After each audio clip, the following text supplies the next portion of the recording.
Welcome, dear traveler, to another evening's journey into the depths of ancient wisdom. As the modern world fades behind us like distant shore lights growing dim, we prepare ourselves for a long voyage tonight. A voyage that will carry us through 3 full hours of mythological exploration. Through chambers of story that spiral ever deeper into the heart of ancient Egypt's most sacred mysteries. I'd love to know where in the world you're listening from tonight. Whether you're wrapped in blankets in a northern city where snow touches the window panes, or perhaps lying beneath a ceiling fan in warmer climates where night brings blessed coolness, or somewhere between these extremes, in that vast tapestry of human habitation that spreads across our turning world. Wherever you are, know that you're joining a quiet gathering of souls who choose to spend their sleeping hours in the company of ancient stories. And here on Boring Mythology, we honor that choice by crafting these extended narratives specifically for your rest. Tonight, we descend into realms rarely glimpsed by mortal eyes, into the secret councils of Egyptian gods, where divine beings gather in the darkest hours to weave the fates of both the living and the dead. Our journey will carry us through 7 sacred territories of myth and meaning, each one a chamber in the vast temple of Egyptian cosmology, each one connecting to the others like the corridors of a dream that has been dreaming itself for 5,000 years. Picture, if you will, the moment when Ra's solar bark begins its descent beneath the western horizon. The sky transforms from gold to copper, from copper to deep rose, from rose to that particular shade of purple that exists only in the space between day and night. The air itself seems to thicken, becoming heavy with possibility, with transformation, with the weight of stories that have been told since before the pyramids rose from desert sands. This is the hour when the visible world begins its slow dissolution into the invisible, when the boundaries between what is and what might be grow thin as papyrus, as permeable as the membrane between sleeping and waking. In this liminal time, the great sun god Ra undergoes his nightly metamorphosis. By day, he is the falcon-headed deity whose eye illuminates all creation. But as darkness approaches, he becomes something else entirely. Something older, more mysterious, more essential to the cosmic order than his daytime manifestation could ever reveal. His golden bark, which during daylight hours sails across the blue ceiling of the world, now must navigate waters of a different kind. Waters that flow not through space but through states of being, not through geography, but through the architecture of divine consciousness itself. Deep beneath the earth that mortals know, in caverns that exist in no map ever drawn by human hands, the underworld prepares for its nightly session of judgment and transformation. The great halls of the Duat, that mysterious realm whose name itself carries the weight of shadows, begin to stir with expectation. Osiris, the green-skinned lord of the dead, wrapped in his white funeral shrouds, takes his place upon a throne made not of gold or precious stones, but of crystallized time itself, of moments frozen at the instant of their most profound significance. His eyes, dark as the space between stars, survey the approaching queue of souls who have completed their earthly journeys and now await their eternal verdict, the weighing of heart ceremony, that most solemn and terrifying of all Egyptian rituals, prepares to commence in its designated chamber. The great scales of Ma'at stand ready, their golden balance beam polished to mirror brightness, though no light in these depths creates reflections as we understand them. Instead, the scales reflect truth itself, showing not images, but essences, not appearances, but the fundamental reality that underlies all existence. On one side of these scales waits the feather of Ma'at, a single white plume that weighs nothing and everything simultaneously, that is lighter than air, yet heavier than mountains, depending entirely upon what is placed against it in the balance. Nearby, in shadows that seem to possess their own consciousness, their own hungry awareness, lurks Ammit the Devourer. She is a creature of nightmare-given form, part crocodile, part lion, part hippopotamus, a trinity of predatory power assembled into a single being whose sole purpose is to consume the hearts of those found unworthy in the judgment. Her presence alone causes the air to grow cold, causes even the other divine beings to maintain a respectful distance. Yet she is not evil, not in any sense that mortals might understand the term. She is necessity incarnate, the final punctuation mark at the end of failed moral sentences, the cosmic recycling system that ensures no corrupted essence pollutes the eternal realms. The Book of the Dead, that vast compilation of spells, prayers, and magical formulae designed to guide souls through their posthumous journey, lies open in multiple locations throughout these underworld chambers. Its hieroglyphs glow with their own inner light, not the harsh light of earthly fires, but something softer, more penetrating, a luminescence that bypasses the eyes entirely and speaks directly to the consciousness that observes it. Each spell, inscribed within these sacred texts, represents centuries of accumulated wisdom, of trial and error in the most literal sense, as countless souls have tested these magical words against the reality of death itself.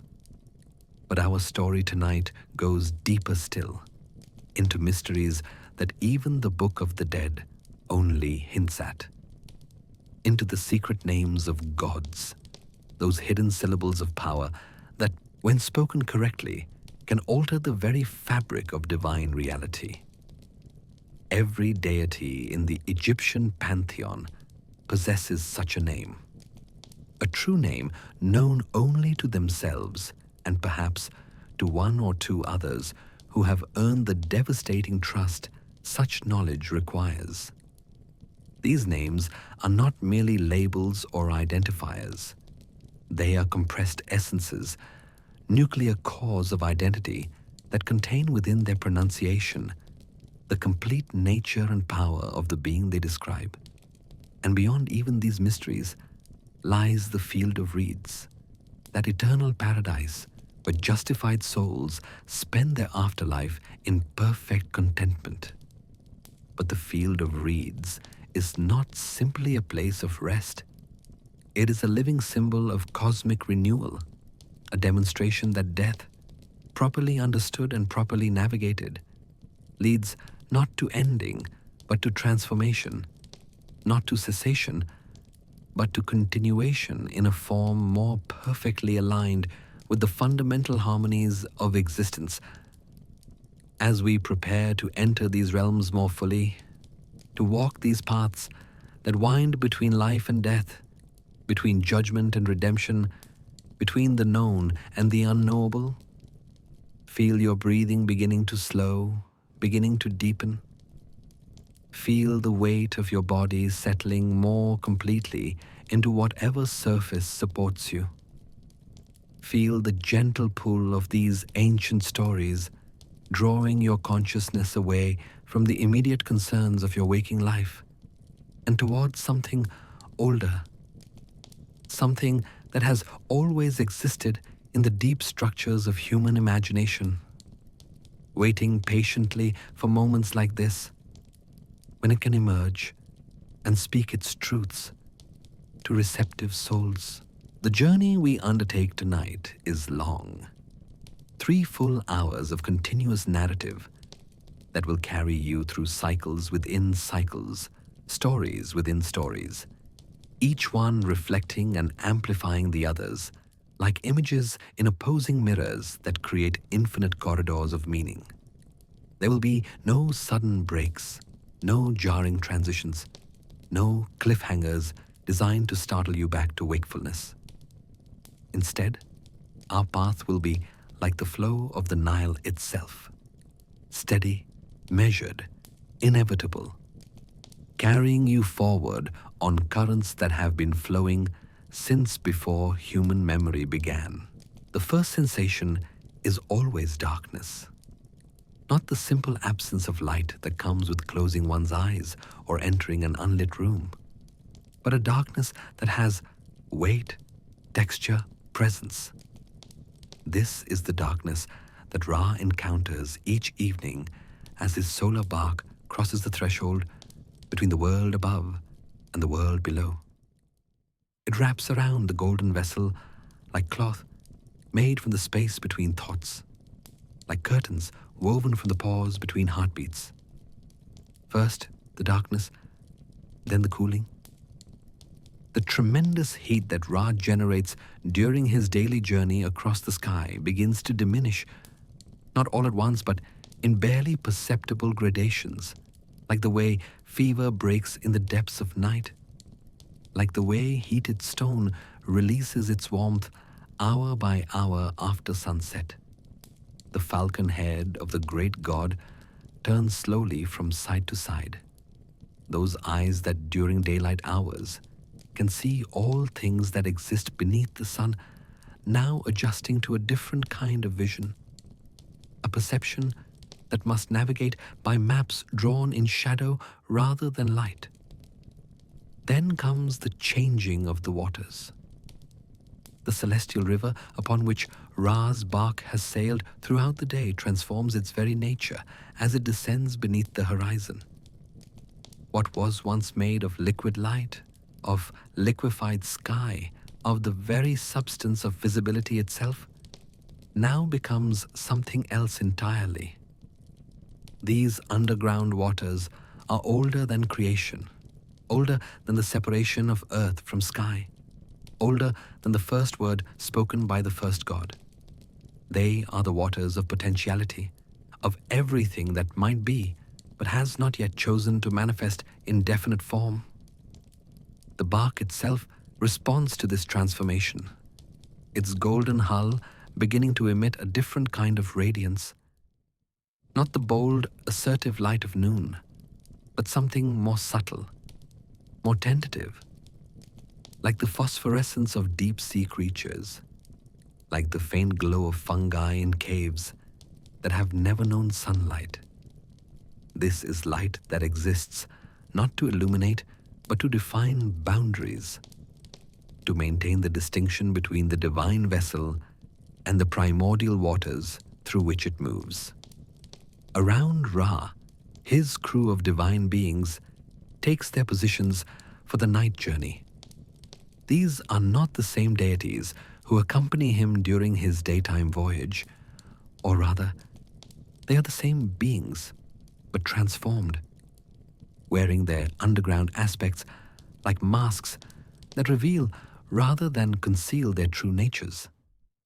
Thoth, the ibis-headed god of wisdom, who by day records the deeds of mortals and gods alike, now becomes the navigator through realms where ordinary knowledge fails, where wisdom must be felt rather than thought, intuited rather than learned. The goddess Isis stands at the prow, her arms extended, her fingers weaving protective spells from the very fabric of darkness itself. Each gesture she makes leaves trails of faint luminescence in the air, creating patterns that exist for only moments before dissolving back into the ambient shadow. These are not mere protective enchantments, but negotiations with the darkness itself. Agreements reached through gestures older than language, compacts sealed with movements that predate the invention of written contracts. Behind them, Set takes his position as the defender of the bark. But this is not the Set that later myths would paint as purely evil, as the murderer of Osiris and the enemy of Horus. This is Set in his original aspect, as the god of necessary force, the deity who stands between order and chaos, not to destroy, but to maintain the tension that keeps existence from collapsing into either extreme. His red eyes scan the darkness ahead, watching for the approach of Apophis, the cosmic serpent who seeks each night to devour Ra and thereby end the cycle of creation itself. And Apophis is always there, always waiting somewhere in the 12 hours of the night journey. This serpent is not merely large. Size itself becomes meaningless when describing Apophis. He is the principle of entropy given form, the tendency of all things to dissolve back into undifferentiated potential. His scales are made from discarded possibilities, from futures that were never chosen, from words that were never spoken. When he moves through the underworld waters, he creates currents not of liquid, but of uncertainty itself, eddies of doubt that can cause even gods to question their own existence. The first gate appears ahead of the bark like a wound in the fabric of darkness, marked by two towering serpents whose bodies form the doorposts and whose heads meet high above to create the lintel. These are not ordinary snakes, even by the standards of divine reptiles. Their scales contain microscopic hieroglyphs that spell out every secret ever whispered in darkness, every confession made in the moment before death, every promise broken under cover of night.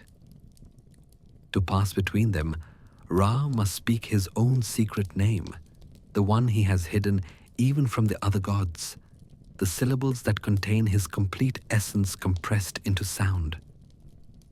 As the bark passes through this first gate, the nature of time itself begins to shift. In the world above, night follows day in predictable succession, each hour marked by the movement of stars across the sky. But here in the underworld, time moves differently, sometimes flowing backward, sometimes sideways, sometimes stopping altogether to pool in eddies where past, present, and future exist simultaneously. Ra experiences himself as he was at the moment of his first emergence from the primordial waters, as he is in this eternal now of his journey, and as he will be at the end of all things when the universe contracts back to a single point of potential. The second hour of the night journey brings the bark into the realm of the grain gods, those ancient deities who predate even Ra himself, who remember when the universe was nothing but an endless field of potential waiting to be harvested. Here the darkness takes on a different quality, filled with the whisper of wheat that has never known sunlight, of corn that grows in eternal night, of barley that draws its nourishment not from soil, but from the dreams of sleeping creatures in the world above. These grain gods acknowledge Ra's passage with movements like wind through fields, creating waves of motion that propagate through their realm in patterns that encode the history of every harvest that has ever been or ever will be. They offer to Ra the first fruits of their eternal cultivation, seeds that contain not physical nourishment, but spiritual sustenance, grains that when planted in consciousness itself will grow into understanding that transcends the binary of life and death. The third hour brings greater dangers as the bark must navigate the lake of fire, though lake and fire are both inadequate translations of what exists in this portion of the underworld. This is combustion without consumption, heat without temperature, light without illumination. The divine crew must work in perfect coordination to guide the bark through passages between flames that burn not physical matter, but the illusions that souls carry with them from their earthly existence. Each tongue of this not fire strips away another layer of false understanding, another misconception about the nature of reality, until only truth remains. It is here that Ra begins his own transformation more fully, his falcon head starting to shift and blur, becoming sometimes fully human, sometimes purely divine abstraction, sometimes something for which no earthly creature provides adequate comparison. This is Ra approaching his midnight nature, his underground self, the aspect of his being that exists not to illuminate, but to demonstrate that darkness and light are merely different faces of the same fundamental reality. The fourth hour brings the bark into the realm of the desert gods, those deities who rule over emptiness itself, who find abundance in absence, who understand that void is not nothing but rather everything in its potential state. The darkness here has a dry quality, a desiccated nature that pulls moisture not from bodies, but from thoughts themselves, leaving only the essential structures of consciousness, the bare bones of awareness, stripped of all unnecessary elaboration. Here, Ra must confront the mysteries of his own nature more directly. The desert gods pose riddles that have no answers, or rather, whose answers exist in dimensions that ordinary language cannot access. They ask, what illuminates darkness without destroying it? What creates by consuming itself? What is both journey and destination, both question and answer, both problem and solution? Ra responds not with words, but with his very being, demonstrating through his transformation that divine nature transcends the paradoxes that bind mortal understanding. The fifth and sixth hours of the night journey take the bark through regions where the boundaries between the various underworld realms begin to blur and interpenetrate. Here, the kingdom of Sokar, the hawk-headed god of the Memphite necropolis, exists simultaneously with the cavern of the West, where the souls of the recently deceased gather to await their judgment. Time and space become even more fluid, more negotiable, and Ra must navigate not by geographic markers, but by reading the currents of divine intention that flow beneath the surface of apparent reality. In these hours, Ra encounters the gods in their most essential forms, not as beings with animal heads and human bodies, but as principles of existence itself. Here, Ta is revealed not merely as the craftsman god, but as the principle of creation through speech, the tendency of undefined potential to crystallize into specific form through the application of conscious intention. Khnum appears not just as the ram-headed potter who shapes human bodies on his wheel, but as the force that gives form to formlessness, that imposes pattern on chaos without destroying chaos itself.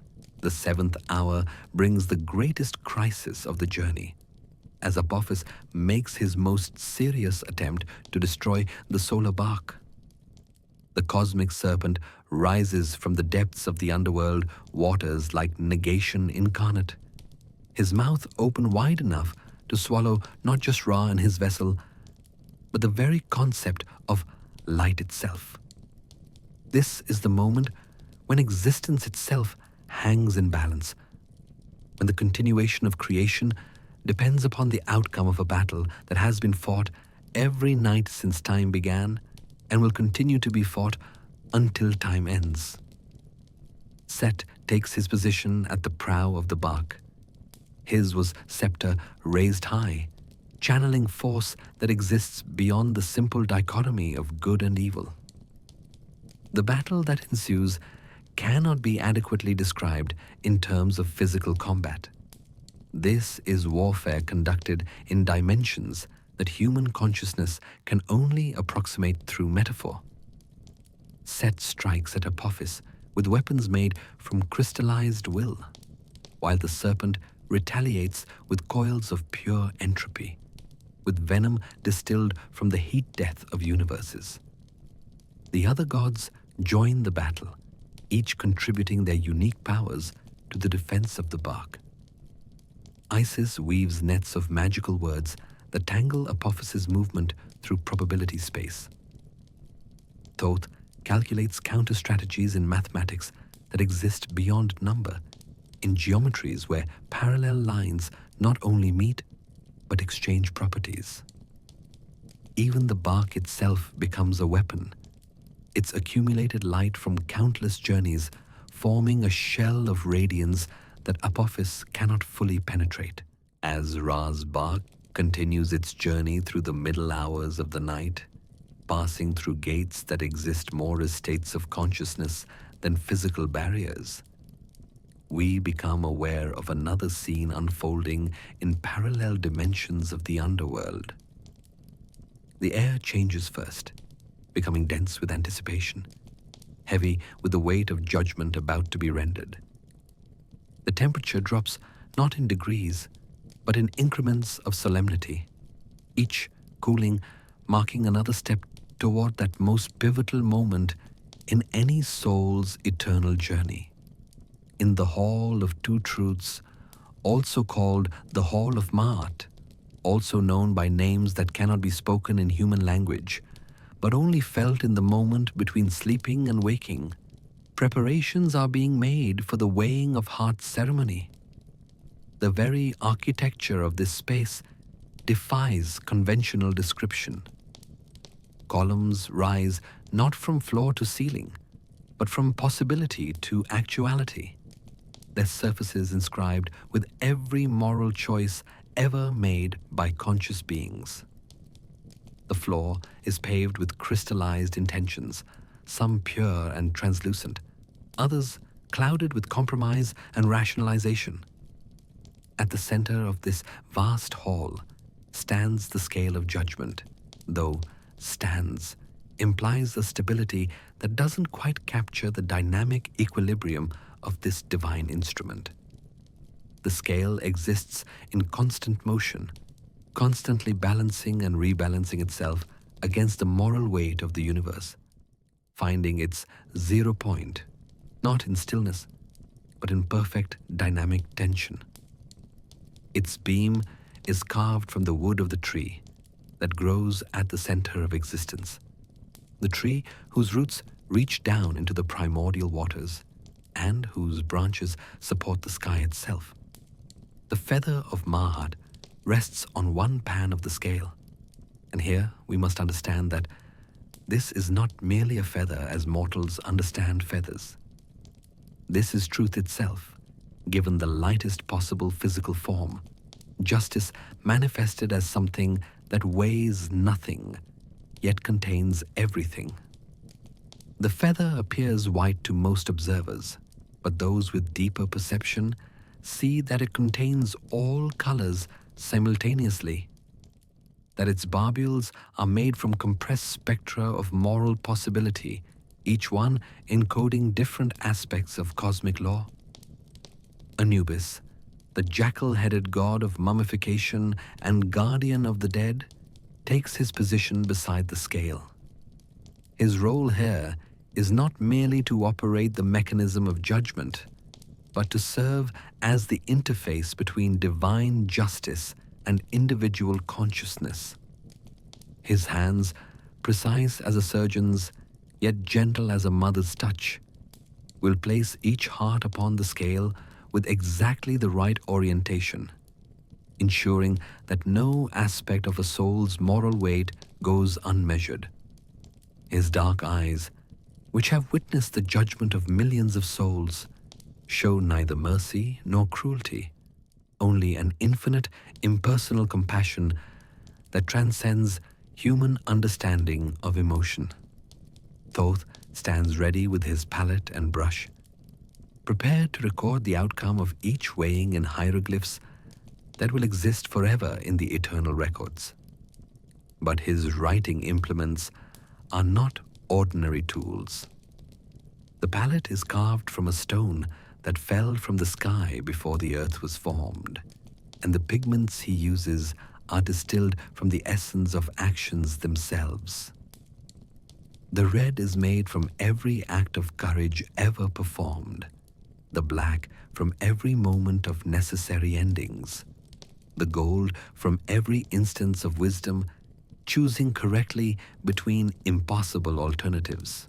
The rules of the weighing ceremony have existed since before the gods themselves came into being.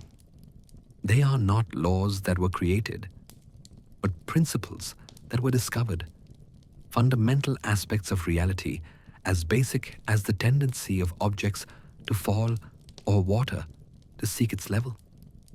A heart heavy with wrongdoing will tip the scale, causing the feather of Mahat to rise, revealing the soul's unfitness for eternal life.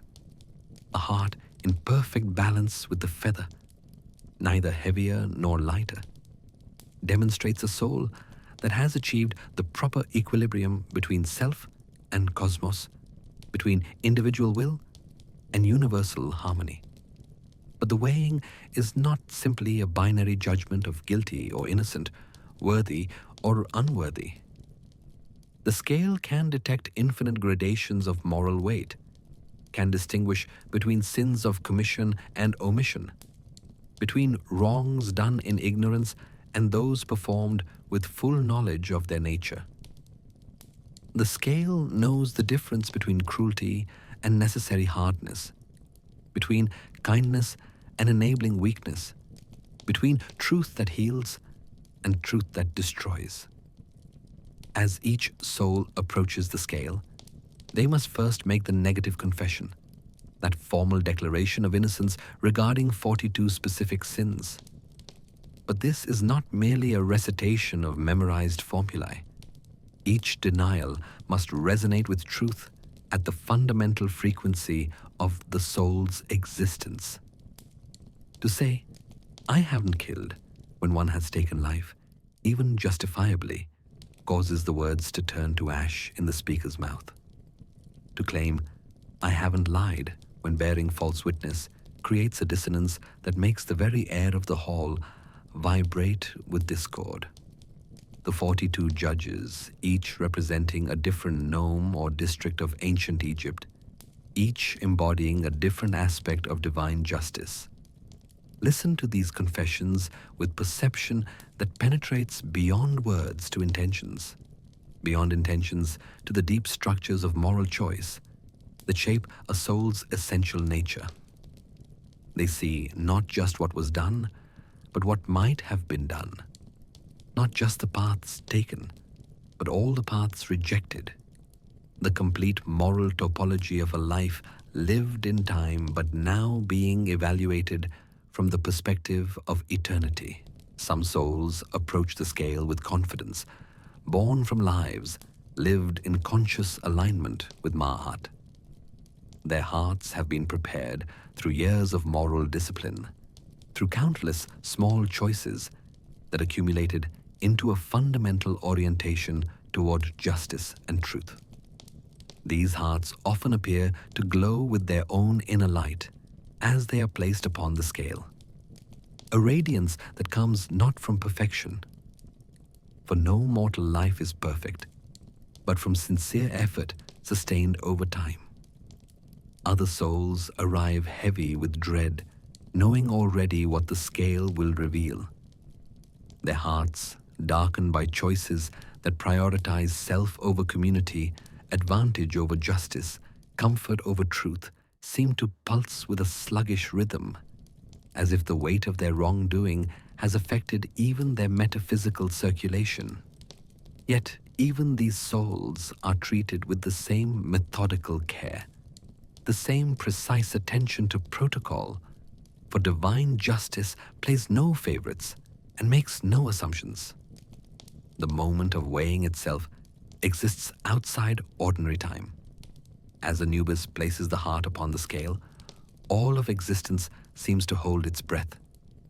The beam of the scale trembles, seeking its point of balance, and in that trembling, entire histories unfold. Every moral choice the soul ever made replays itself in compressed time. Every kindness extended and every cruelty inflicted manifests as weight or lightness. Every truth told adds to one side of the equation, every deception to the other. The feather of Ma'at responds to the presence of each heart with its own subtle adjustments, for truth is not a fixed quantity, but a dynamic relationship. What might be properly balanced for one soul could be catastrophically heavy for another, depending upon their circumstances, their capabilities, their opportunities for moral action. The feather knows that a peasant who shared their last grain with a neighbor may have performed a greater moral act than a pharaoh who built a temple. That a single word of comfort spoken at the right moment can outweigh years of routine charity. Sometimes the scale finds its balance quickly, the judgment clear and undeniable. Other times, the beam wavers for what seems like eons, testing and retesting the moral weight of marginal cases, of souls who exist at the boundaries between justification and condemnation. In these instances, other factors come into play. The testimony of gods who witness the soul's earthly deeds, the prayers of descendants who still remember and honor the deceased, the weight of potential good that might have been accomplished had circumstances been different. Thoth records not just the outcome, but the entire process, creating a record that exists simultaneously in multiple dimensions of reality. His hieroglyphs capture not just the facts of the judgment, but its meaning, its implications for the cosmic order, its relationship to all other judgments that have been and will be rendered. Each symbol he draws is perfect, precise, irreversible, becoming part of the fundamental documentation of existence itself. When a heart is found to be in perfect balance with the feather of Ma'at, the soul is declared true of voice, a phrase that means far more than simple honesty. It indicates that the soul's essential frequency resonates in harmony with the fundamental vibration of cosmic order. Such souls are free to continue their journey through the afterlife, to proceed to the field of reeds, where they will enjoy an eternity that is not static paradise, but continued existence in alignment with their truest nature. But when the heart proves heavier than the feather, when the scale tips inexorably toward condemnation, another presence makes itself known in the hall. From shadows that seem to exist in more dimensions than the usual three, Ammit the Devourer emerges. She moves with a terrible grace, each step deliberate, inevitable, final. Her crocodile jaws open to reveal rows of teeth that exist not to tear flesh, but to unmake existence itself, to reduce condemned souls to their component potential, recycling their essence back into the primordial waters from which all things emerge. The consumption of a condemned heart by Ammit is not an act of cruelty, but of cosmic necessity. These souls, having proven themselves incompatible with the harmony of eternal existence, cannot be allowed to persist in forms that would create discord in the afterlife. Their dissolution by Ammit returns their essential substance to the universe's raw materials, where it may eventually be reformed into new configurations, new attempts at achieving the proper balance between self and cosmos. Yet even this ultimate judgment contains within it a form of mercy, for the souls consumed by Ammit do not suffer in any sense that human consciousness can comprehend. They simply cease, their individual patterns dissolving back into the universal pattern, their temporary configurations returning to the eternal pool of possibility. In this way, even failure serves the greater cosmic order. Even condemnation contributes to the continued harmony of existence. The weighing of hearts ceremony continues throughout every hour of every night, for death never ceases its harvest, and souls never stop arriving at the gates of the afterlife. Each judgment rendered affects the balance of the entire universe in subtle ways, adding to or subtracting from the total sum of justified existence. The scale never rests, the feather never stops its subtle adjustments, and the eternal record grows ever longer, documenting the moral history of conscious existence itself. As we observe this ceremony from our position outside time, outside judgment, we begin to understand that the weighing of hearts is not merely about individual souls, but about the universe's method of maintaining its own moral equilibrium. Each heart weighed is a data point in an infinite calculation, each judgment a necessary adjustment to keep existence itself in balance. The ceremony is simultaneously deeply personal, concerned with the specific choices of individual souls, and utterly impersonal, operating according to principles that transcend any particular case. The relationship between Ra's journey through the underworld and the weighing of hearts ceremony now becomes clearer. As Ra battles Apophis to preserve the possibility of continued creation, the scale of Mahat ensures that what continues is worthy of continuation. As Ra transforms himself through the hours of the night, dying and being reborn, the judged souls undergo their own transformations, either ascending to justified existence or dissolving back into potential.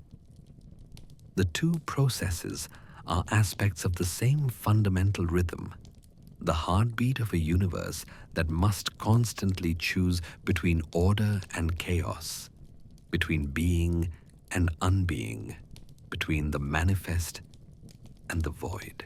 Deeper still into the underworld, beyond the mechanical precision of the weighing ceremony, beyond the cosmic battles between Ra and Apophis, there exists a chamber where silence has weight, where stillness moves like deep water, where judgment takes on dimensions that transcend the simple binary of justified or condemned.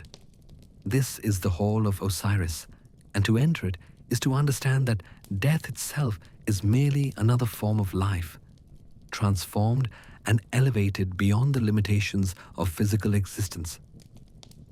The approach to Osiris's hall is not through corridors of stone or passages of shadow, but through states of being that must be experienced sequentially, each one preparing consciousness for the next. First comes the recognition of one's own death, not as an intellectual understanding, but as a cellular knowledge, an awareness that permeates every aspect of being, until the fact of having died becomes as fundamental as the fact of having lived. Then comes the shedding of earthly perspectives, the gradual release of attachments to temporary things, until only the eternal aspects of identity remain. The hall itself defies architectural logic, existing simultaneously as intimate chamber and infinite space. Its walls are made from crystallized time, each surface showing different moments of history occurring simultaneously. Here, the first seed being planted in the Nile mud. There, the last star dying at the end of the universe. Everywhere, the eternal now that contains all moments equally. The ceiling is the night sky as it appears from beneath the earth, constellations reversed and inverted, stars that shine with dark radiance, illuminating through absence rather than presence. Osiris sits upon his throne at the far end of the hall, though far and near lose their meaning in this space where geography bends to accommodate significance rather than distance. He is wrapped in the white linen of the justified dead. But these are not mere funeral wrappings. Each fold of cloth contains the history of a different dynasty. Each thread is spun from the final breaths of pharaohs. Each knot records the moment when a soul recognized its own eternal nature. His green skin speaks not of decay, but of eternal renewal, the color of vegetation that dies each year only to return, the shade of resurrection itself. The Atef crown upon his head, that elaborate construction of white crown, ostrich feathers, and solar disk, is not merely regalia, but a functional device for perceiving the multiple dimensions of truth that converge in his hall. Through this crown, Osiris sees not just what souls are, but what they have been and what they might become. He perceives the threads of causality that connect each individual existence to the greater web of being, the ways in which every life affects every other life across the boundaries of time and space. In his hands, Osiris holds the crook and flail, but these are not symbols of agricultural authority as earthly rulers might wield them. The crook is curved from the tendency of consciousness to return to its source. The flail is woven from the necessity of separating truth from illusion. When he moves these implements, reality itself responds, adjusting its configurations to accommodate the divine will that shapes existence from beyond existence.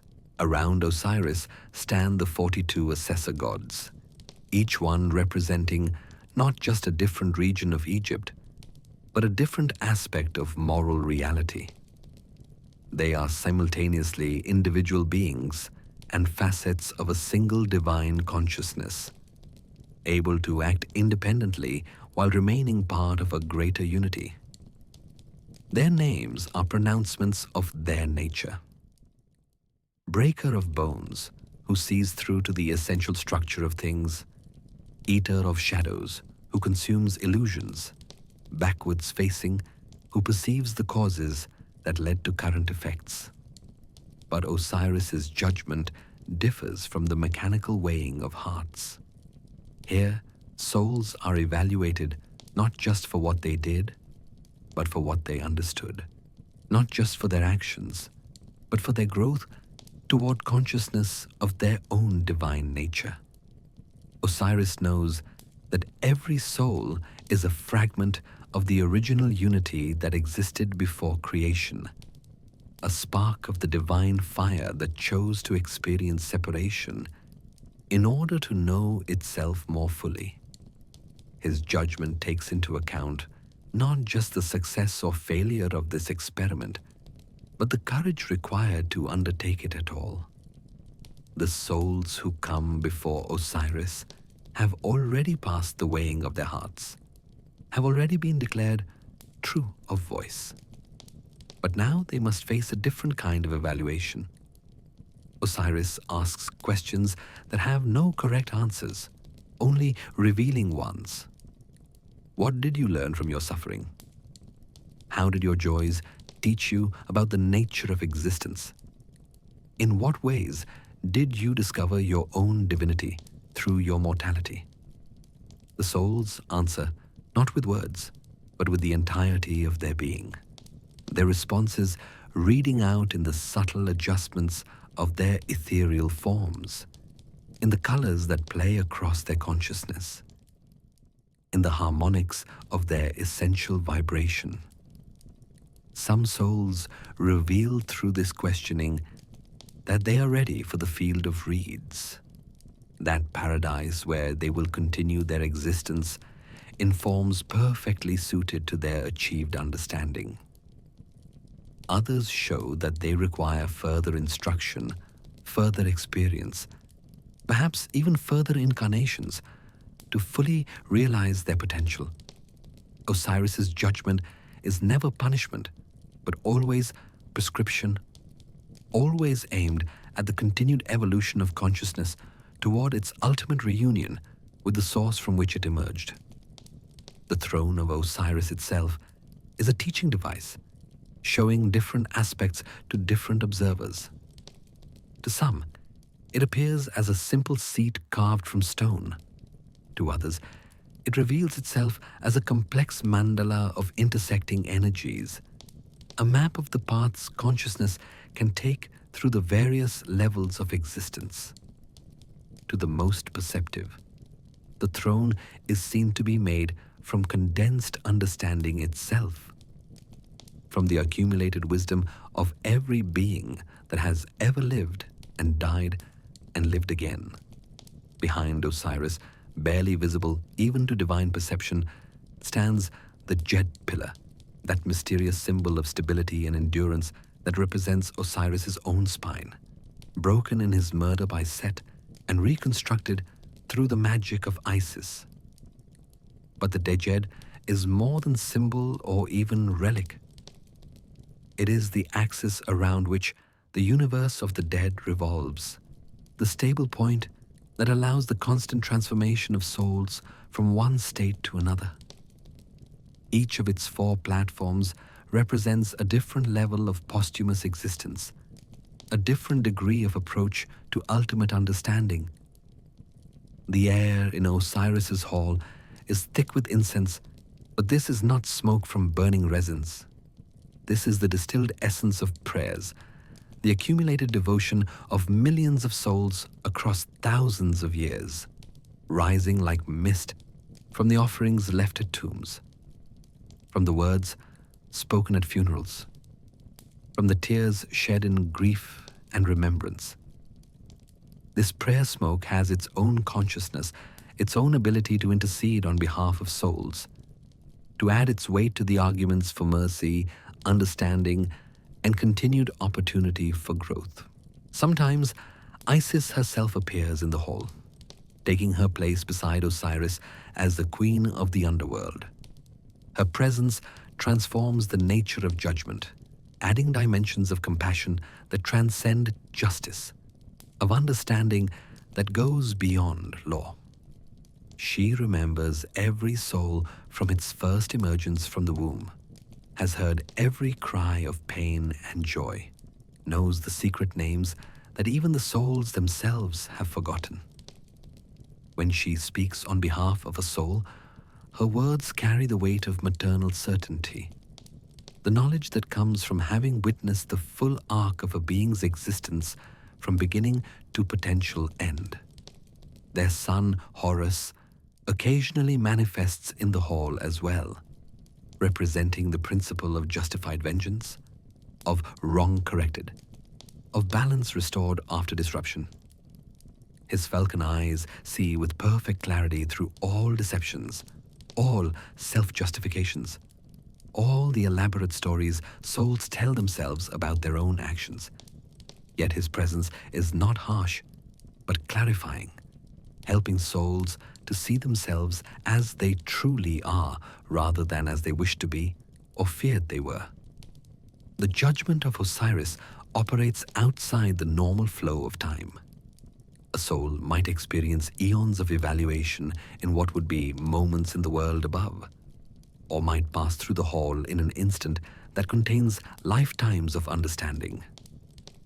The hall exists in all times simultaneously, so that Osiris is perpetually judging every soul that has ever or will ever come before him, while also existing in moments of perfect stillness when no judgment occurs at all.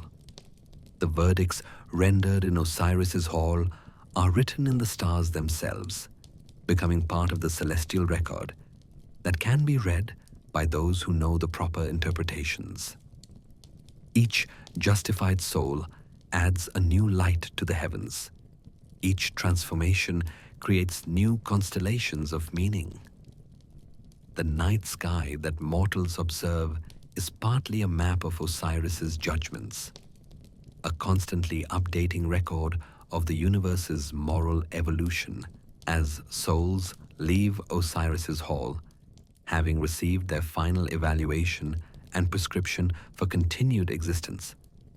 They carry with them something that they did not possess before: a deep understanding of their own nature as simultaneously individual and universal, as both fragment and wholeness, as beings that are complete in themselves, while also being part of something infinitely larger.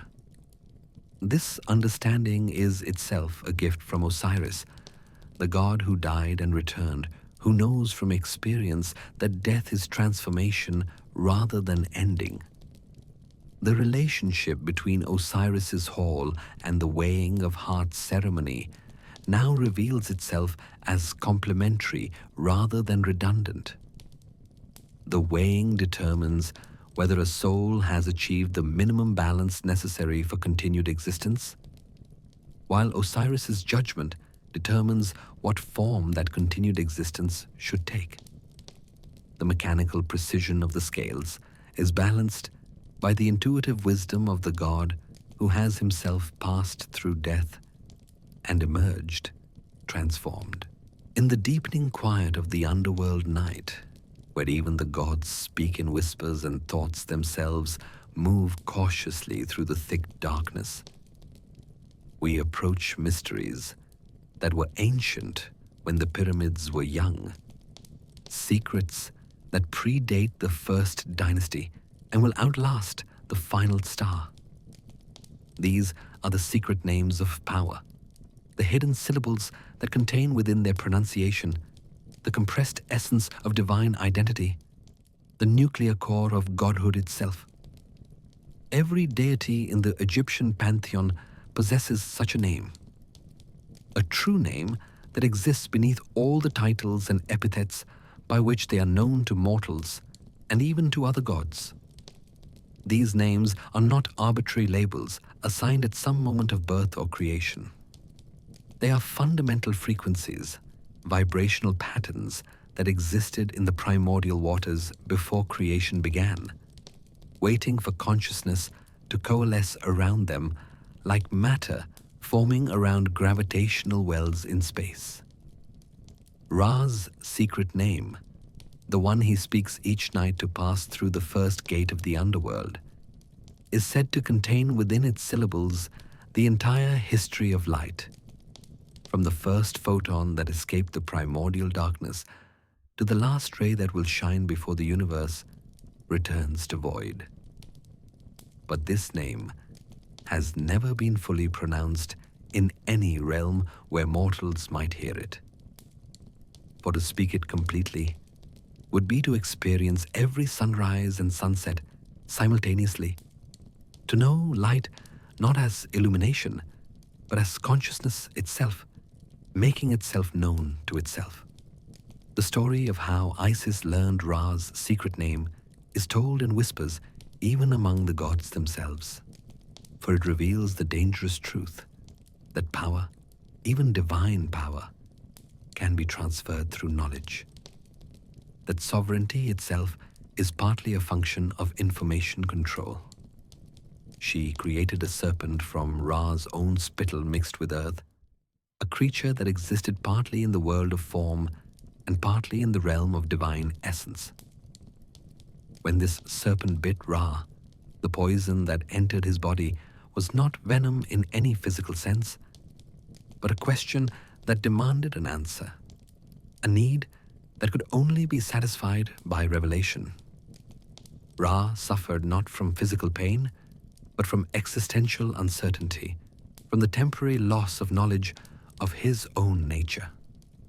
And in that moment of vulnerability, that crack in the facade of omnipotence, Isis offered healing in exchange for knowledge, medicine in exchange for mystery.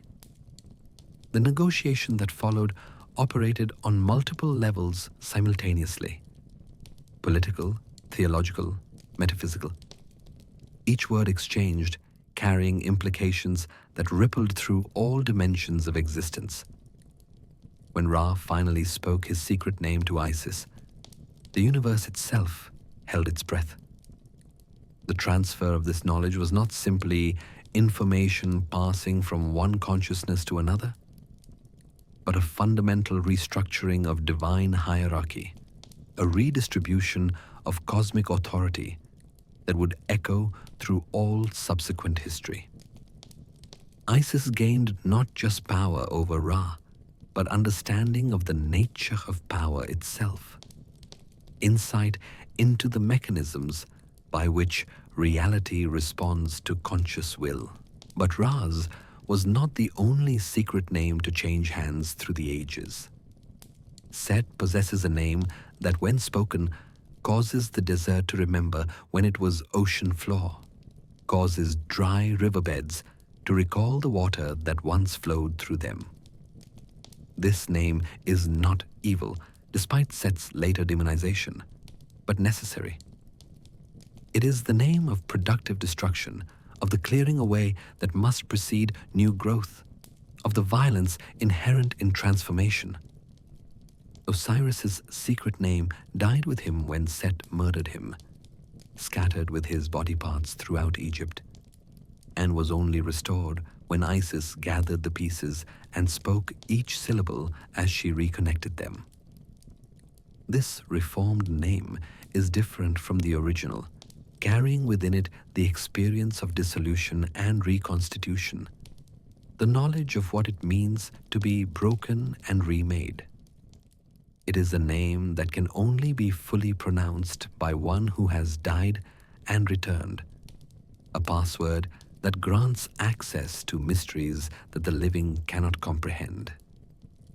Thoth's secret name is said to be written in the arrangement of the stars, a cosmic scripture that takes the entire night sky as its tablet. Each constellation forms a letter, each planet a punctuation mark, the whole celestial sphere spelling out the true identity of wisdom itself. But the name changes as the heavens wheel through their courses, so that Thoth's essential nature is not fixed, but constantly evolving. Wisdom itself being not a static achievement, but a dynamic process of eternal learning. The goddess Nephthys, often overshadowed by her sister Isis, possesses a secret name that exists primarily in the spaces between other names, in the pauses between syllables, in the silence that makes sound possible. Her name is the darkness that defines light, the absence that gives presence meaning, the void that allows form to exist. To speak her true name is to acknowledge the necessity of emptiness, the creative potential of nothingness, the fertile void from which all possibilities emerge. Anubis guards a name that predates his association with death, from when he was the guardian of the threshold between all states, not just life and death, but sleeping and waking, knowing and unknowing, being and becoming. This name, when properly pronounced, opens doorways not just between realms, but between different versions of reality, between the world as it is and the worlds as they might have been. The secret names are not static but evolving, gaining new syllables and losing others as the gods themselves change through their interactions with creation. When a god learns something genuinely new, their secret name adjusts to accommodate this knowledge. When they suffer genuine loss, syllables fall away like autumn leaves, only to be replaced by new growth in the fullness of time. Some gods have forgotten their own secret names, the syllables scattered through trauma or simply through the vast passage of eons. These deities wander through existence in a state of divine amnesia, powerful still, but not fully themselves, like dreams trying to remember the dreamer who generated them.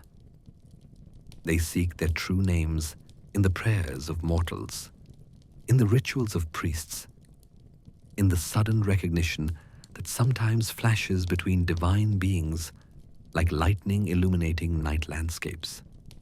The crocodile god Sobek owns a name that can only be pronounced underwater, its syllables requiring the pressure of depth and the muffling of liquid to achieve their proper resonance.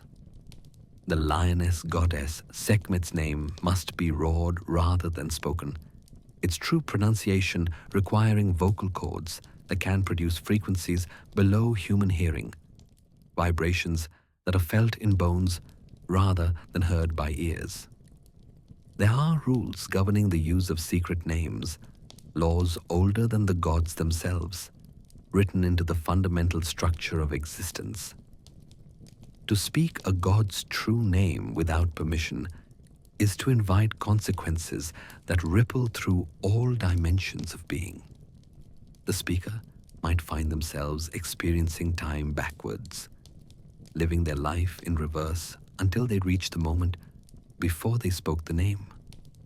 Or they might discover that they now exist in a universe where they never existed at all, a paradox that consciousness can experience but cannot resolve. Yet knowing a secret name does not automatically grant power over its owner.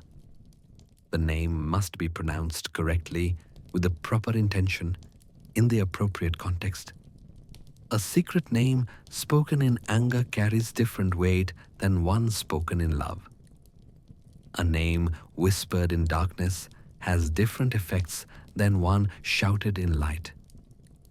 The emotional and spiritual state of the speaker becomes part of the name's pronunciation, affecting its meaning and power.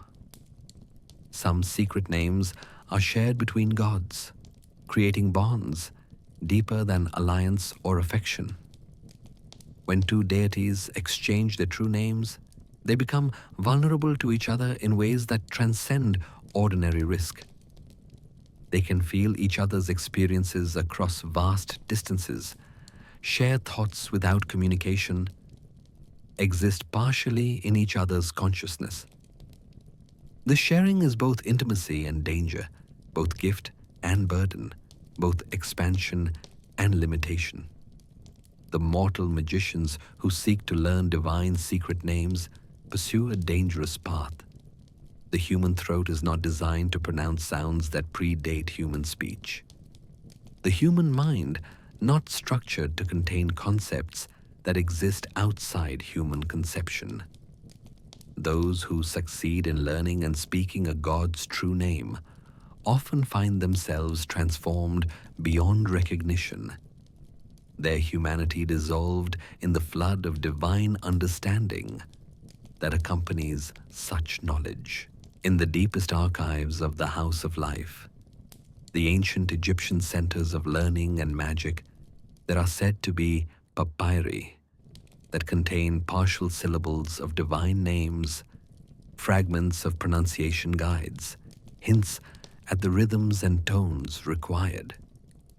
But these documents are themselves conscious in a way, aware of who reads them, capable of revealing or concealing their contents based on the worthiness of the seeker. Many who have sought these texts have found only blank papyrus, the writing visible only to those who already know what they're looking for. The secret names connect to each other in patterns that form a kind of divine language, a grammar of godhood that structures how divine beings interact with each other and with creation. When multiple secret names are spoken in sequence, they can create effects greater than the sum of their parts, weaving new realities from the intersection of divine identities. But such combinations are dangerous, unpredictable, capable of creating cascading changes that affect all levels of existence. As the night deepens and we descend further into these mysteries, we begin to understand that the secret names are not separate from the Book of the Dead, that great compilation of spells and instructions for navigating the afterlife. Indeed, the Book of the Dead can be read as an encoding of divine names, its spells containing syllables of power hidden within seemingly ordinary words, its illustrations mapping the geometric patterns that secret names create when spoken in sequence. Now we drift deeper into the realm where words themselves become doorways, where hieroglyphs breathe with their own inner life, where the act of reading transforms both text and reader into something neither could be alone. The Book of the Dead, that vast collection of spells, prayers, and instructions that the Egyptians called the Book of Going Forth by Day, lies open before us, its papyrus pages seeming to glow with an inner phosphorescence that owes nothing to any external light source. Each copy of the Book of the Dead is unique, tailored to the soul who will carry it into the afterlife. Yet all versions share certain fundamental passages, certain essential spells that have proven their efficacy through millennia of posthumous application. These are not mere words, but technologies of transformation, mechanisms for navigating the strange physics of the afterlife, where thought becomes substance and intention, shapes reality more directly than any material tool ever could. Spell 125, the negative confession we have already witnessed, unfolds in layers of meaning that go far beyond its surface recitation of denied sins. Each of the 42 declarations operates on multiple frequencies simultaneously. When a soul states, "I have not stolen," they are not merely denying a specific action, but affirming their understanding of the principle of cosmic reciprocity, their recognition that all things belong ultimately to the universe itself, and that taking without giving disrupts the fundamental balance that keeps existence stable. The passage continues with declarations that become increasingly abstract, increasingly difficult for mortal minds to fully comprehend. "I have not stopped the flow of water" means not just that one has not dammed rivers or diverted irrigation channels, but that one has not impeded the flow of cosmic energy, has not blocked the circulation of divine force through the networks that connect all living things. "I have not quenched fire" refers not only to literal flames, but to the divine spark that animates consciousness, the sacred heat that drives transformation and growth. In spell 30b, carved upon heart scarabs and placed within the wrappings of mummies, we find instructions addressed not to the deceased, but to their own heart, commanding it not to testify against them during the weighing ceremony.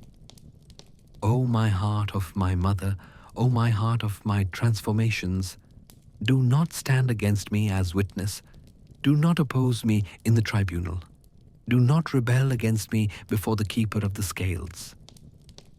This spell recognizes that the heart knows truths that the conscious mind may have forgotten or suppressed, that the organ of feeling and intuition has its own memory, its own moral accounting that may differ from the story the personality tells itself.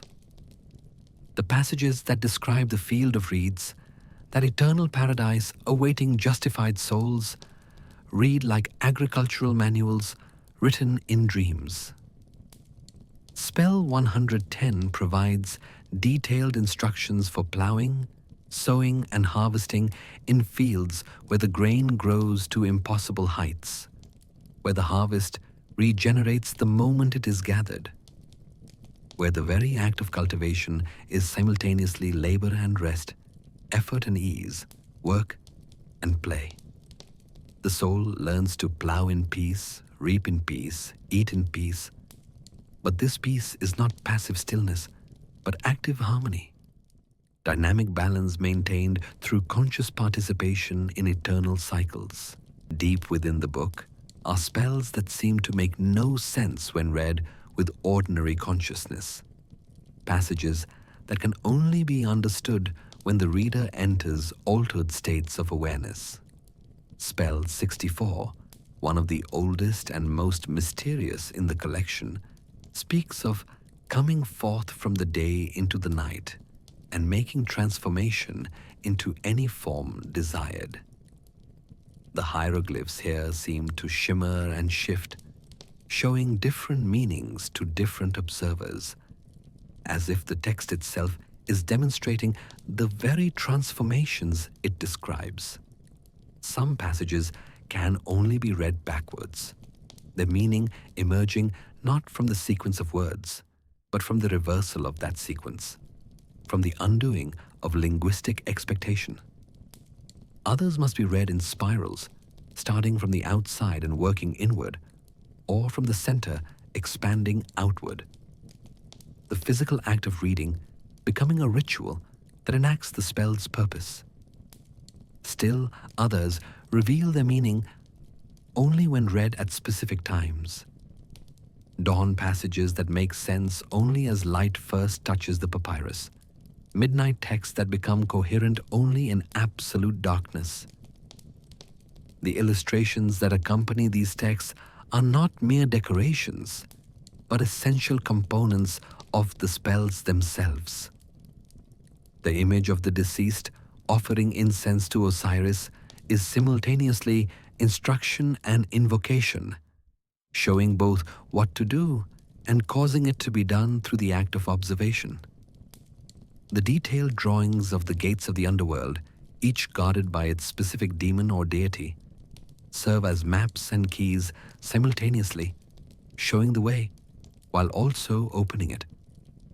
Spell 76 for taking on any shape in the realm of the dead provides a catalogue of transformations that reads like a taxonomy of divine consciousness.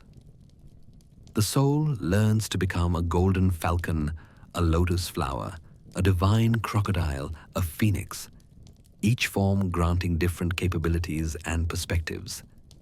But these are not simple disguises or costume changes. Each transformation requires the soul to understand the essential nature of what it becomes, to think like a falcon, to experience existence as a lotus knows it, to comprehend time as a phoenix does, dying and being reborn in cycles that make mortality itself just another rhythm in an eternal dance.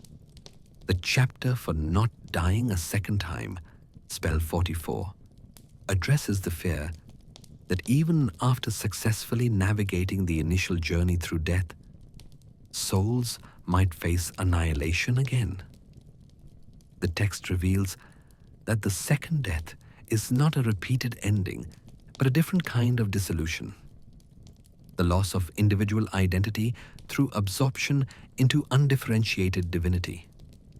The spell teaches how to maintain selfhood while still participating in universal consciousness. How to be simultaneously drop and ocean, note and symphony, word and library. Hidden within seemingly straightforward passages are codes and ciphers that reveal additional layers of meaning to those who know how to read them. Taking the first hieroglyph of each line in certain spells spells out divine names. Reading only the phonetic complements while ignoring the determinatives reveals instructions for ritual procedures. The spaces between words, when measured and mapped, create geometric patterns that serve as yantra-like meditation tools, visual mantras that bypass linguistic consciousness entirely. Spell 17, one of the longest and most complex in the collection, presents itself as a series of questions and answers, a catechism of cosmic understanding. What is this? The text asks, and then provides multiple answers, each one true at a different level of interpretation. The spell recognizes that divine truth cannot be captured in single statements, but must be approached from multiple angles, understood through accumulation rather than definition. The passages dealing with the transformation of the soul into a equipped spirit, or arch, describe a state of being that transcends the simple binary of life and death.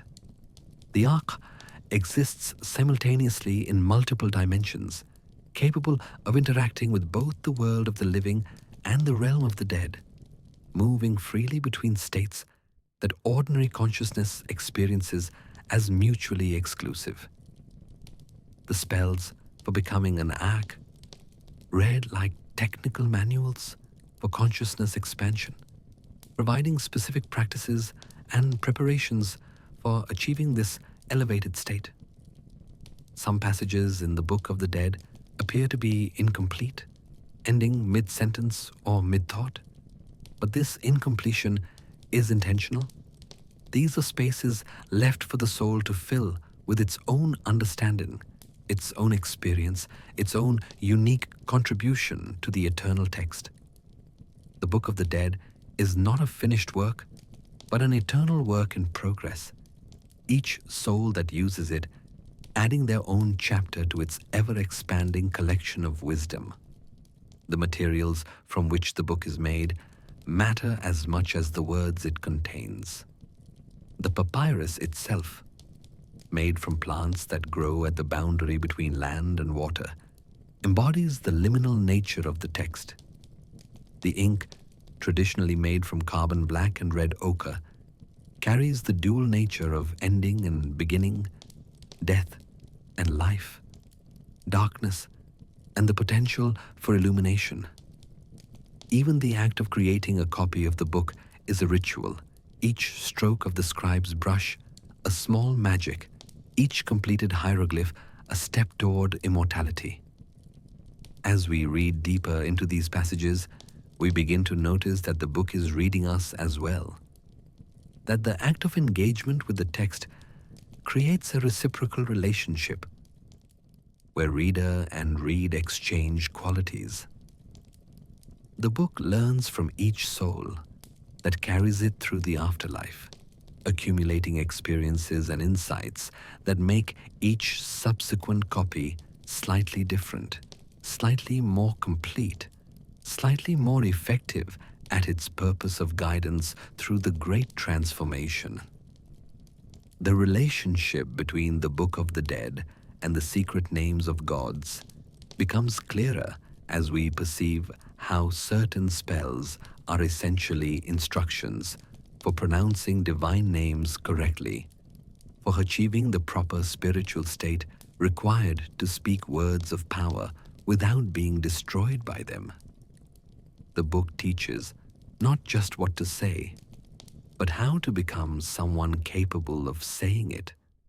Not just the destination, but the journey of transformation required to survive arriving there.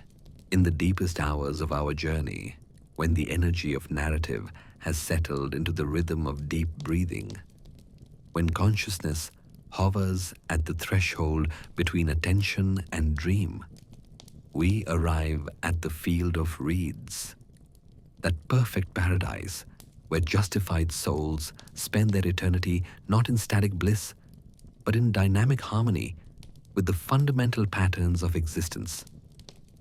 Here, in this realm that exists simultaneously as place and state, as geography and consciousness, the Egyptian vision of afterlife reveals itself not as escape from life, but as life perfected, purified, elevated to its essential nature. The approach to the field of reeds is gradual, almost imperceptible, like the way dawn comes to the desert. Not all at once, but in infinite gradations of growing awareness. First, the quality of darkness changes, becoming less opaque, more translucent, shot through with possibilities of light that haven't quite decided to manifest. Then comes the sensation of moisture in the air, different from the desiccated atmosphere of the judgment halls, carrying the promise of growth, of green things waiting to emerge from rich, dark soil. The sound arrives before the sight. The whisper of wind through infinite stalks of grain, creating a susurration that is simultaneously music and language, communication that bypasses words to speak directly to the part of consciousness that existed before humanity invented speech. This is the sound of contentment itself, of existence in perfect harmony with its own nature, of being without the friction of becoming, or rather, of becoming that has found its rhythm and no longer struggles against itself. The field of reeds extends beyond any horizon that eyes, even divine eyes, can perceive. It is infinite not in the overwhelming way of empty space, but in the comfortable way of home, always exactly as large as it needs to be, always providing exactly the right amount of space for each soul that dwells within it. Distance here is psychological rather than physical. Souls who need solitude find themselves in vast private domains, while those who thrive in community discover themselves surrounded by compatible companions. The reeds themselves, from which this paradise takes its name, are not ordinary plants, but crystallized possibilities, each stalk representing a different path a soul might have taken, a different choice that might have been made. They grow from soil, composed of resolved karma, of completed patterns, of stories that have found their proper endings. When the wind moves through them, they produce harmonies that tell the complete story of each soul's journey, from first emergence into individual consciousness through all the cycles of incarnation to final arrival in this place of perfect resolution. The irrigation channels that water these fields flow with liquid light, not the harsh brilliance of desert sun, but the gentle luminescence of understanding of wisdom that has passed through experience and emerged clarified. These waterways follow patterns that encode the fundamental mathematics of existence.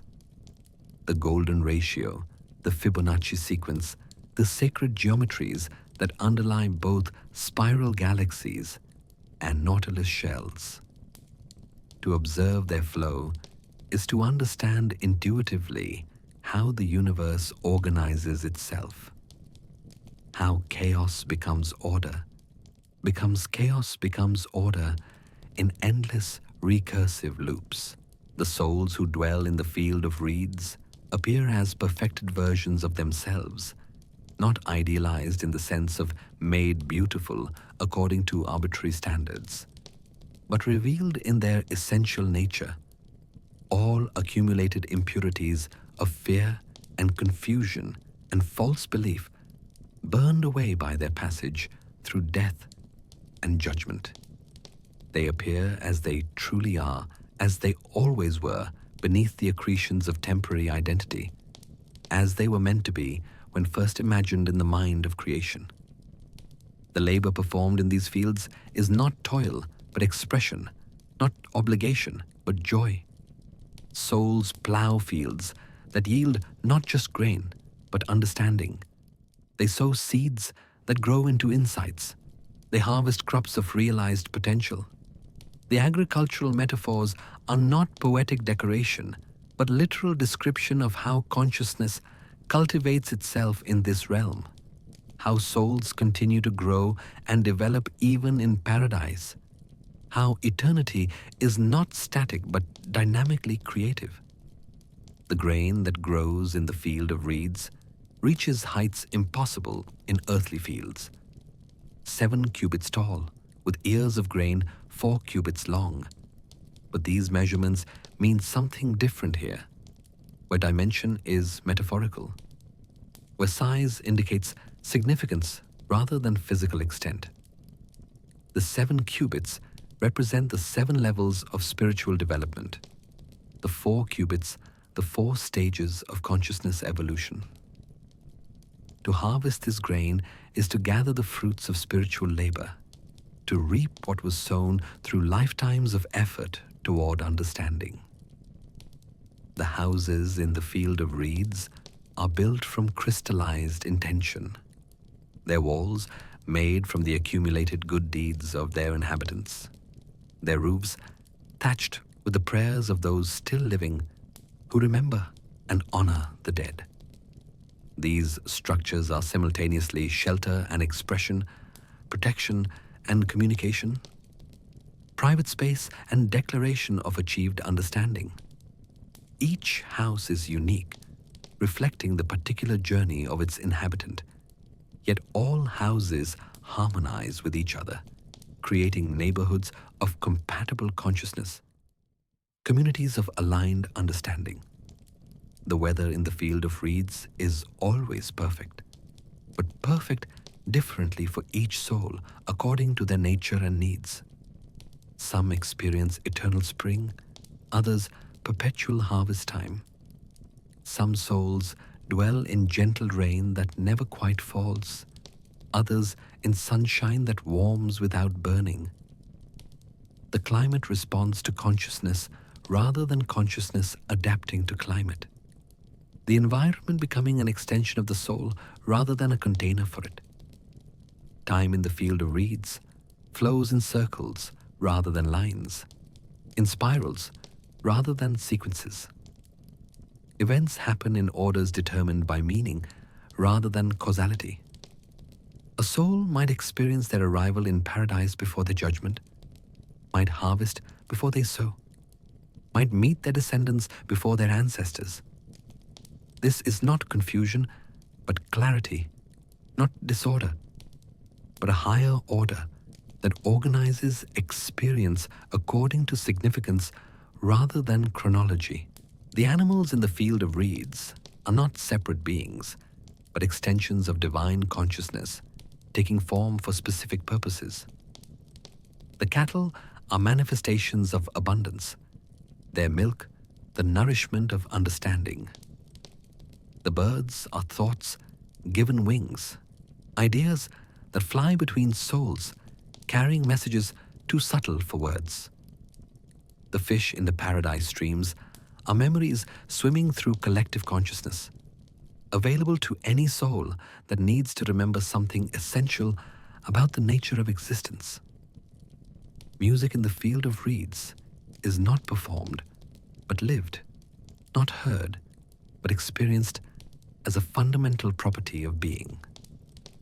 Each soul contributes their unique frequency to an eternal symphony that has been playing since the first consciousness distinguished itself from unconsciousness, and will continue until all consciousness returns to its source. The harmonies created are impossible by earthly standards, involving intervals that don't exist in mortal music, rhythms that require eternity to complete their patterns. The food consumed in the field of reeds nourishes not body, for bodies are no longer needed, but consciousness itself. Each meal is a teaching, each flavor a different aspect of truth. Sweetness conveys the nature of divine love, bitterness the necessary severity of justice, saltiness the tears of compassion that creation sheds for itself, sourness the sharp clarity of discrimination between truth and illusion. To eat in paradise is to internalize understanding, to digest wisdom, to metabolize enlightenment.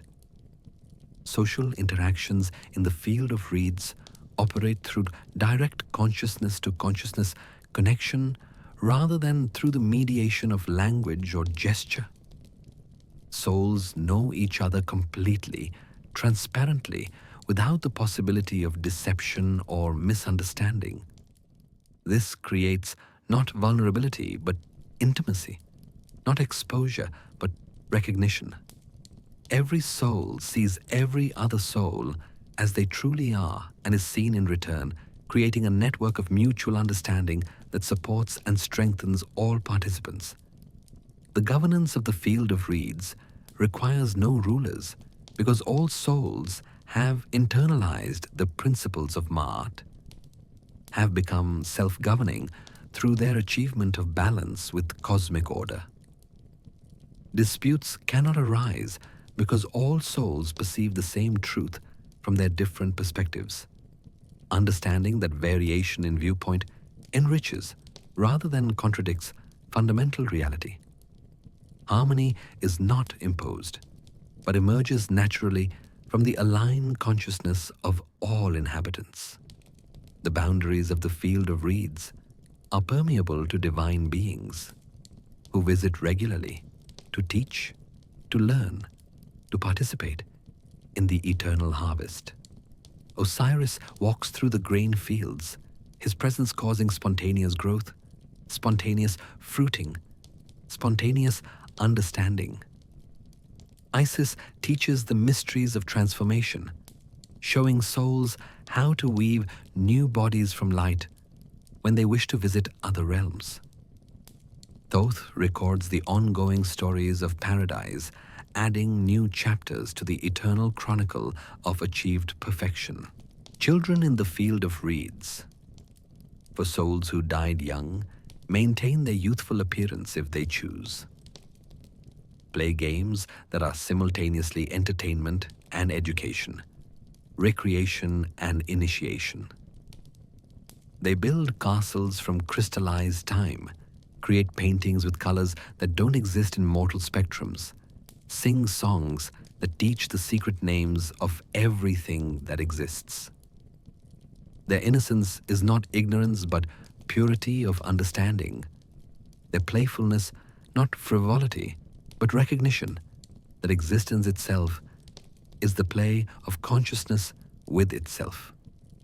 The nights in the field of reeds, for there are nights even in paradise, are times of deeper mystery, when souls explore aspects of existence too subtle for even the gentle light of eternal day.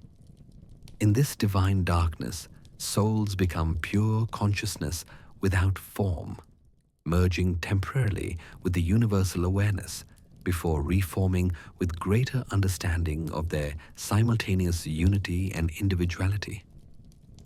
These nights are not absences of day, but presences of a different kind of illumination. The rivers that flow through the field of reeds connected to all other realms of existence. One river flows backward into the past, allowing souls to revisit and heal moments of trauma or misunderstanding. Another flows forward into potential futures, showing what might be if certain choices are made. A third flows sideways through parallel possibilities, revealing how things could have been different and why they weren't. To boat on these rivers is to tour the complete architecture of causality and possibility, as it was in the beginning of our journey, when we first glimpsed the scales of justice and the fate awaiting unworthy hearts. So now, in these deepening hours, we return to contemplate that most terrifying yet necessary figure in the Egyptian afterlife. Ammit the Devourer, she who waits beside the scales with patience that has endured since before time was measured, since before hearts learned to beat in rhythm with cosmic law. Her presence in the judgment hall is not arbitrary cruelty, but essential balance, not punishment, but prevention, not ending, but transformation of the most fundamental kind. Ammit's form itself tells the story of her function. The head of a crocodile, ancient survivor from ages when the earth was young, bearing teeth that can crack the shells of the hardest truths. The torso of a lion, embodying the fierce protective nature of divine justice. The courage required to enforce cosmic law without favoritism or exception.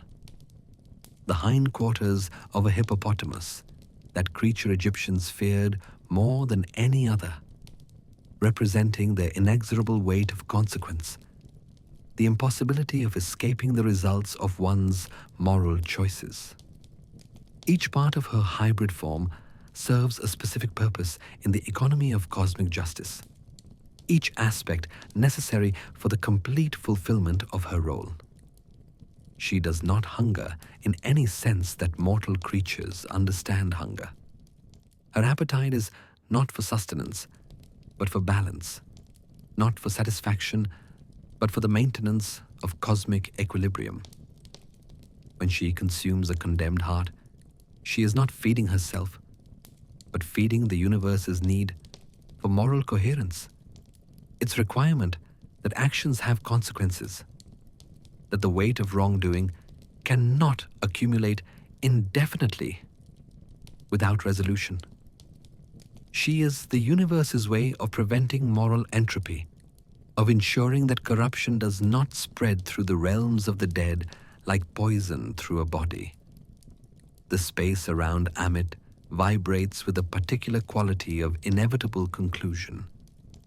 Time moves differently in her vicinity, not faster or slower, but more finally, each moment containing within it the absolute certainty of its own completion. To approach her is to understand that some things cannot be undone, cannot be forgiven, cannot be transmuted into anything other than what they are. She embodies the principle of irreversibility, the truth that while many things in existence can be transformed, some transformations are one-way passages that permit no return. Yet Ammit is not without compassion, though her compassion takes forms that mortal understanding might not recognize as such. She performs her function without pleasure or satisfaction, without cruelty or vindictiveness. She is as impersonal as gravity, as neutral as mathematics, as inevitable as the tendency of all complex systems to eventually reach states of lower energy. Her consumption of condemned hearts is not an act of violence, but of recycling, returning corrupted spiritual energy to the primordial pool, where it can be purified and eventually reformed into new configurations. The process by which Ammit consumes a condemned heart operates on multiple levels simultaneously. On the most obvious level, she simply devours it, those terrible jaws closing around the spiritual organ with finality that echoes through all dimensions of existence. But on deeper levels, she is unweaving the complex patterns of identity that the heart contains, separating the temporary personality from the eternal essence, the accumulated karma from the original divine spark that animated the soul's existence. What becomes of souls after Ammit's consumption has been debated by theologians and mystics for millennia. Some say they cease to exist entirely, their consciousness extinguished like flames deprived of fuel. Others believe they return to the primordial waters of none, dissolved back into undifferentiated potential, waiting eons or eternities to possibly emerge again in new forms. Still others suggest that Ammit's consumption is itself a form of severe mercy, freeing souls from the burden of identities so corrupted that continued existence would be nothing but suffering. The relationship between Ammit and the other divine beings in the judgment hall is complex and multifaceted. She is simultaneously feared and respected, necessary and terrible, integral to the process of judgment, yet standing apart from it. Anubis, who places hearts upon the scale, maintains a careful distance from her, recognizing her as a colleague in the administration of divine justice, while understanding that their functions, while complementary, must remain separate. Thoth records the moments of consumption with the same meticulous attention he gives to justified verdicts, understanding that both outcomes are equally important to the maintenance of cosmic records. Sometimes, rarely, a heart that appears condemned will balance at the last moment. some forgotten good deed or moment of genuine repentance, adding just enough weight to the positive side of the moral equation. In these instances, Ammit withdraws without complaint or disappointment. Her function not needed, her presence no longer required. She shows no frustration at these reprieved souls, no sense of having been cheated of her due. She simply waits for the next heart that will require her attention, patient as stone, certain as sunrise. The fear that Ammit inspires in souls approaching judgment serves a function beyond simple terror. This fear is clarifying, purifying, stripping away all pretense and self-deception. In the shadow of potential consumption, souls cannot maintain the elaborate justifications they constructed during life. They see themselves with absolute clarity, understanding, perhaps for the first time, the true weight of their actions, the real consequences of their choices. This clarity itself sometimes tips the scales, the genuine recognition of wrongdoing, adding enough understanding to achieve balance. Ammit's waiting is not passive but active, though her activity is of a kind that mortal perception might interpret as stillness.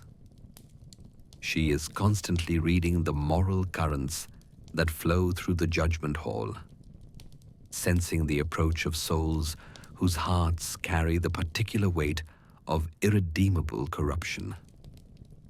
She knows before the weighing begins which hearts will likely require her attention. Though she never acts on this foreknowledge, never influences the process, never creates the outcome she foresees.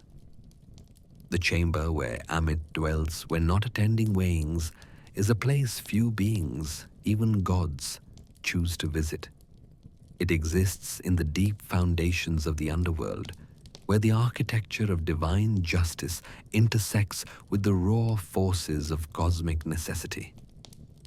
Here, she contemplates the heart she has consumed, not with memory as mortals understand it, but with a form of integration, incorporating the lessons of each consumption into her understanding of the nature of corruption and its resolution.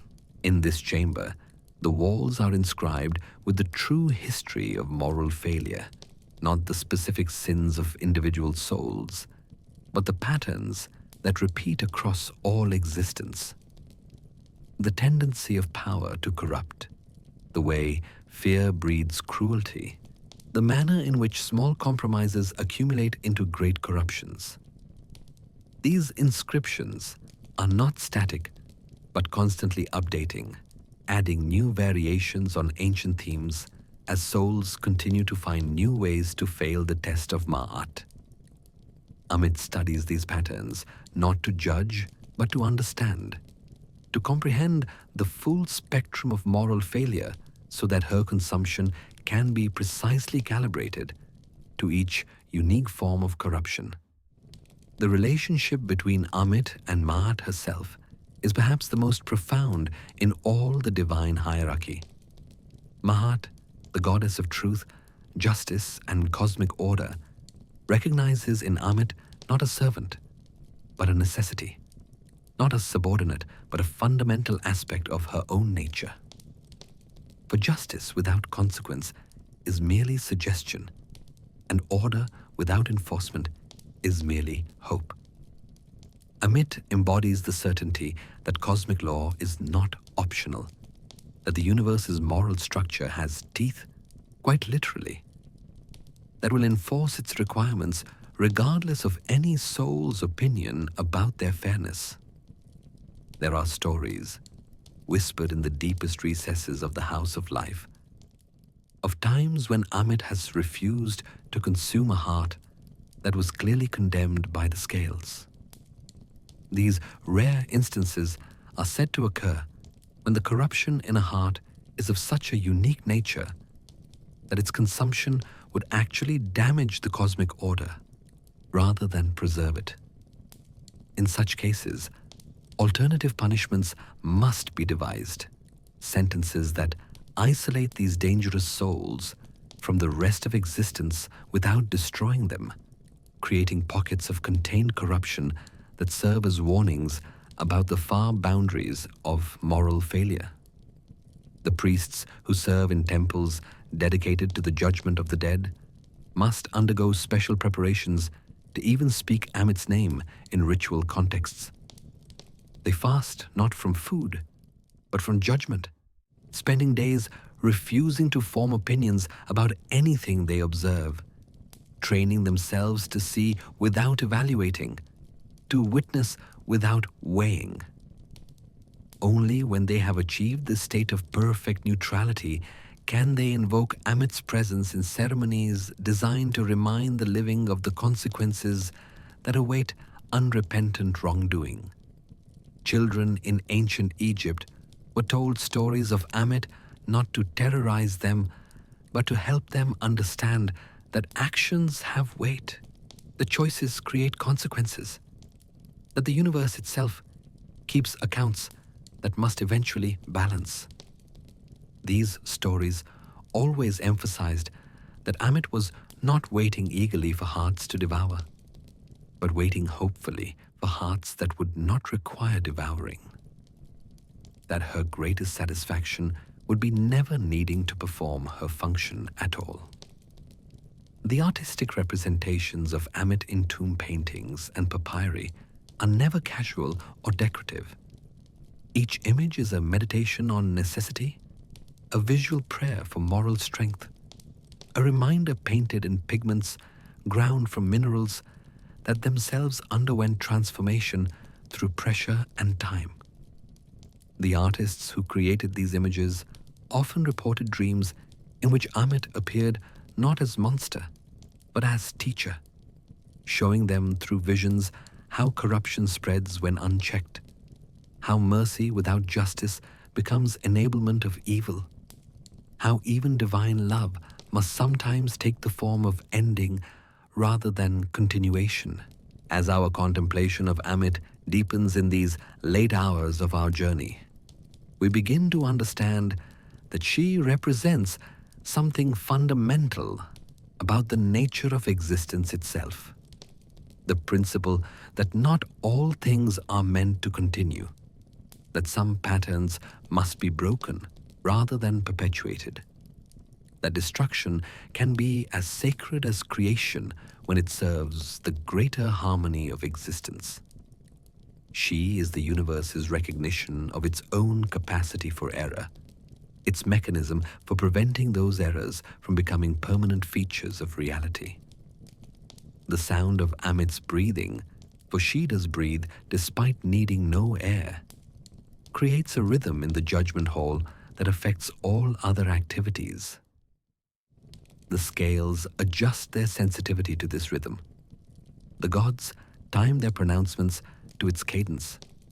Even the hearts being weighed seem to pulse in sympathy or opposition to this fundamental beat.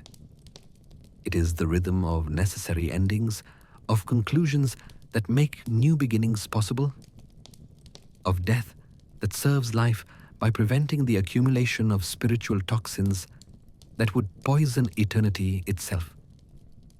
In the later dynasties of Egyptian religion, as understanding of the afterlife evolved and developed, Ammit's role was sometimes reinterpreted not as final destruction, but as radical transformation. Some texts suggest that hearts consumed by Ammit do not cease to exist, but undergo a form of spiritual digestion that breaks them down to their most basic components, which are then recombined in configurations that can support proper existence. She becomes not destroyer, but transformer, not ending, but transition so extreme that no continuity of identity survives the passage.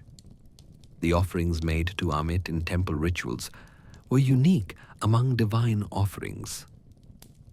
Rather than food or incense, worshippers offered representations of their own wrongdoings, symbolic objects that embodied their moral failures.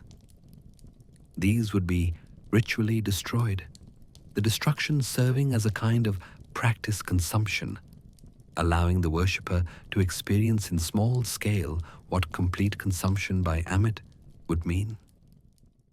This practice was believed to lighten the actual heart, to reduce its burden of wrongdoing through acknowledged preemptive sacrifice.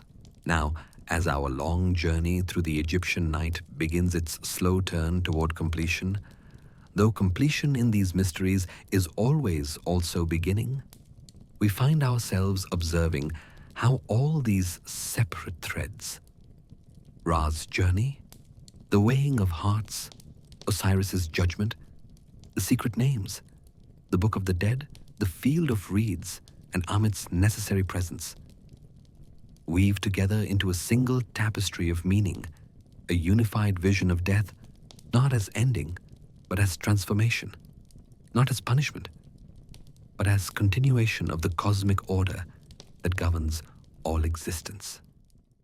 Ra's solar bark, having passed through the darkest hours of its underworld journey, begins now to sense the approach of dawn, though dawn is still distant, still only a possibility rather than a certainty. The battles with Apophis have been fought and won once again. The cosmic serpent driven back into the depths where it will wait for tomorrow night's attempt to end existence. But Ra himself has been transformed by the journey, renewed by his passage through death, prepared to emerge from the eastern horizon, not as the same God who descended in the west, but as a new incarnation of the eternal principle of illumination. The relationship between Ra's nightly journey and the weighing of hearts becomes clearer as we see how both processes serve the same fundamental purpose: the maintenance of Mahat, of cosmic order, of the delicate balance that keeps existence from collapsing into either rigid stasis or chaotic dissolution. As Ra battles the forces of entropy in the form of Apophis, the scales of justice sort souls according to their alignment with or deviation from cosmic law. Both processes are necessary, both eternal, both endlessly repeated, yet never exactly the same. In Osiris's judgment hall, the evaluation of souls continues with the patient thoroughness that eternity allows. Each soul's journey through death is unique, yet all follow patterns that have been established since the first consciousness faced its own mortality. Osiris, having himself died and returned, understands these patterns from both sides, knows the terror of dissolution and the glory of reconstitution. His judgments are informed by this experiential knowledge, this gnosis that can only be gained by passing through the ultimate transformation. The secret names of the gods pulse beneath all these proceedings like a hidden heartbeat, an esoteric rhythm that only the initiated can hear. These names are being spoken constantly throughout the underworld, by Ra as he passes through each gate, by souls as they make their confessions, by Osiris as he pronounces his verdicts, even by Ammit in the moment before consumption, acknowledging the divine spark that exists even in the most corrupted hearts. The names create a network of power that structures the entire afterlife, invisible scaffolding that supports the architecture of divine justice. The Book of the Dead reveals itself now not as a guidebook separate from the journey, but as the journey itself encoded in symbolic form. Every soul moving through the afterlife is simultaneously reading and writing the book, following its instructions while adding their own chapter to its ever-expanding collection of transformational experiences. The spells are not magic imposed upon reality, but descriptions of reality's magical nature, instructions for aligning with processes that are always already occurring. We see now how the field of reeds exists not in isolation, but in relationship with all other aspects of the afterlife. It is simultaneously destination and departure point, achievement and beginning, reward and responsibility. The souls who dwell there are not removed from the cosmic process, but more deeply integrated into it, their achieved harmony allowing them to participate more fully in the eternal rhythms of existence. They have become conscious collaborators in the maintenance of Mahat, their very presence in paradise strengthening the cosmic order that makes paradise possible. And Ammit, terrible and necessary Ammit, stands revealed as the guardian not of punishment, but of purity, ensuring that the field of reeds remains uncorrupted, that paradise is not polluted by the presence of souls who would destroy its harmony. Her consumption of condemned hearts is the immune system of the afterlife, the mechanism by which the realm of the dead maintains its integrity against the forces of moral entropy that would otherwise accumulate and eventually corrupt even divine perfection. The 7 aspects of our journey tonight spiral around each other like the 7 coils of the cosmic serpent Mehen, who protects Ra during his underworld passage. Each aspect reflects and reinforces the others, creating resonances that amplify their individual meanings into something greater than their sum. The journey through death becomes a mirror of the journey through life, each reflecting the other in ways that reveal truths invisible when either is viewed in isolation. Time itself, in these final hours of our narrative, takes on the quality of thick honey, flowing but slowly, sweet but substantial, golden but darkening toward the amber of ancient preservation. We are approaching that state where stories stop being told and start being lived, where the distinction between narrator and narrative dissolves, where the journey we have been describing becomes the journey we are taking. The Egyptian understanding of death as transformation rather than termination offers profound comfort to consciousness facing its own mortality. Death becomes not a wall, but a doorway, not an ending, but a change of state, not loss, but metamorphosis. The elaborate preparations for death that characterized Egyptian civilization, the mummification, the tomb goods, the carved spells and painted prayers, were not desperate attempts to deny death, but sophisticated technologies for navigating its mysteries. Consider how each soul approaching the weighing of their heart carries within them the accumulated weight of every choice they ever made, every word they spoke, every thought they entertained long enough for it to take root in the garden of consciousness.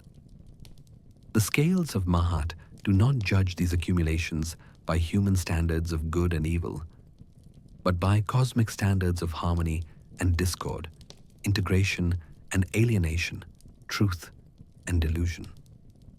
A life lived in conscious alignment with cosmic order, regardless of its specific details, will balance against the feather of truth. The modern world, with its emphasis on material reality and skepticism towards spiritual dimensions, might dismiss these ancient Egyptian concepts as primitive superstition, elaborate fantasies created to ease the fear of death. But what if these myths encode genuine insights into the nature of consciousness and its relationship to existence? What if the Egyptians, through millennia of careful observation and ritual practice, discovered actual patterns in the way consciousness transforms through the experience we call death? The secret names of power remind us that identity itself is more fluid and complex than ordinary experience suggests. We all carry within us names beyond the labels given at birth, essential frequencies that define our deep nature, true names that, if we could pronounce them correctly, would reveal our authentic selves stripped of all accumulated pretense and misunderstanding. The Egyptian gods' possession of secret names suggests that even divine beings have levels of identity, public faces and private essences, roles they play, and truths they embody. The Book of the Dead, viewed from our current perspective near the end of this long journey, reveals itself as an early attempt at what we might now call consciousness technology, a systematic approach to maintaining awareness through profound transformation, a manual for navigating states of being that ordinary consciousness cannot access without preparation and guidance. Each spell is a program for consciousness to run when faced with specific challenges in its journey through death. Subroutines that help maintain coherence when all familiar structures dissolve. Return again to the field of reeds, that perfect paradise where justified souls continue their existence in harmony with cosmic order. This is not a static heaven where nothing ever changes, but a dynamic realm where consciousness continues to evolve, to learn, to create, to participate in the eternal project of existence, knowing itself. The agricultural metaphors are profound. Consciousness is always planting, always tending, always harvesting, always cycling through seasons of growth and rest, abundance and preparation. And Ammit waits still beside the scales, patient as geology, certain as mathematics, necessary as the period at the end of a sentence. Her presence ensures that the story of each soul reaches its proper conclusion. Whether that conclusion is continuation in paradise or dissolution back into potential. She is the universe's editor, removing passages that would corrupt the greater narrative, ensuring that the story of existence maintains its coherence across infinite chapters. As we weave these 7 strands together into a single rope of meaning, we begin to understand that the Egyptian vision of the afterlife is really a vision of life itself, seen from a perspective that transcends the temporary boundary of physical death. Life and death are revealed as phases in a larger cycle, like day and night, like summer and winter, like breathing in and breathing out. Neither is complete without the other. Neither makes sense in isolation from its complement. The souls we have followed through their judgment, the gods we have observed in their eternal roles, the cosmic processes we have traced through their nighttime iterations. All of these are simultaneously separate and united, distinct and merged, individual and universal. This is the deep mystery that Egyptian religion attempted to encode in its elaborate mythologies. That consciousness is both one and many, both temporal and eternal, both human and divine. And now, dear traveler, as our 3-hour journey through the mysteries of Egyptian death and transformation approaches its gentle conclusion, feel how the energy of the narrative has settled into the quietest whisper, like wind through reeds at the edge of sleep, like the last echoes of temple bells fading into silence, like the final hieroglyph on an ancient papyrus trailing off into the blankness that contains all potential meaning. The solar bark of Ra has nearly completed its 12-hour journey through the underworld. The eastern gate stands before it, that threshold between the realm of the dead and the world of the living, between night and day, between ending and beginning. But this approach to dawn is slow, measured, inevitable rather than eager, like the way consciousness rises from the depths of sleep through layers of dream toward waking, never quite sure which realm it occupies until the final moment of opening eyes. Throughout the halls of judgment, the work continues with the same patient precision we have observed all night. Hearts are still being weighed, souls are still making their confessions. Osiris still pronounces his verdicts with the wisdom of one who has traveled the full circuit from life through death to life in death. But now there is a quality of approaching transition in the air, a sense that one shift is ending and another is about to begin.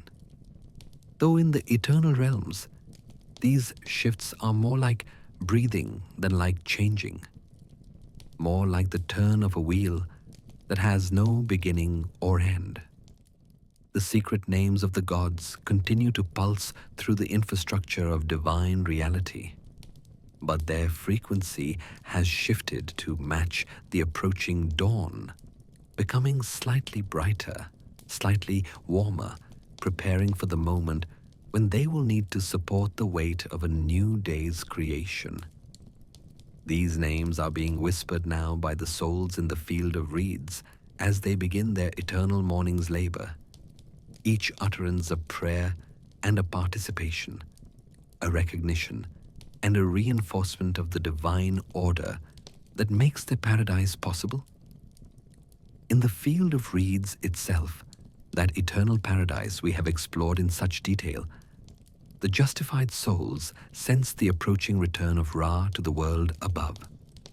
They pause in their eternal labors, not from weariness, but from reverence, acknowledging the God who dies and is reborn each day, who demonstrates through his journey that transformation is not only possible, but necessary. Not only necessary, but sacred. Some souls choose this moment to visit the world of the living in dreams, appearing to their descendants as whispers of comfort, as sudden insights, as the feeling of presence that sometimes comes when memory is particularly vivid. The Book of the Dead continues to write itself, adding new spells discovered by souls in their passage through judgment, new maps of territory previously unexplored, new names for states of being that had existed namelessly until some brave consciousness ventured far enough into mystery to require their articulation. The book grows not in size but in depth, each symbol containing more meaning than it did moments ago, each illustration revealing new details to eyes that have learned how to see. Even Ammit, in her eternal vigil beside the scales, acknowledges the approaching dawn with the slightest shift in posture, the minutest adjustment in attention. She knows that Ra's successful passage through the night means another day of creation, another cycle of souls being born who will eventually come before the scales, another turning of the wheel that she helps to keep in motion through her terrible but necessary function. She does not rejoice or lament, but simply continues, patient as stone, certain as gravity, necessary as the space between heartbeats. We have traveled far tonight, you and I, through landscapes that exist in the spaces between mythology and psychology, between ancient wisdom and eternal truth.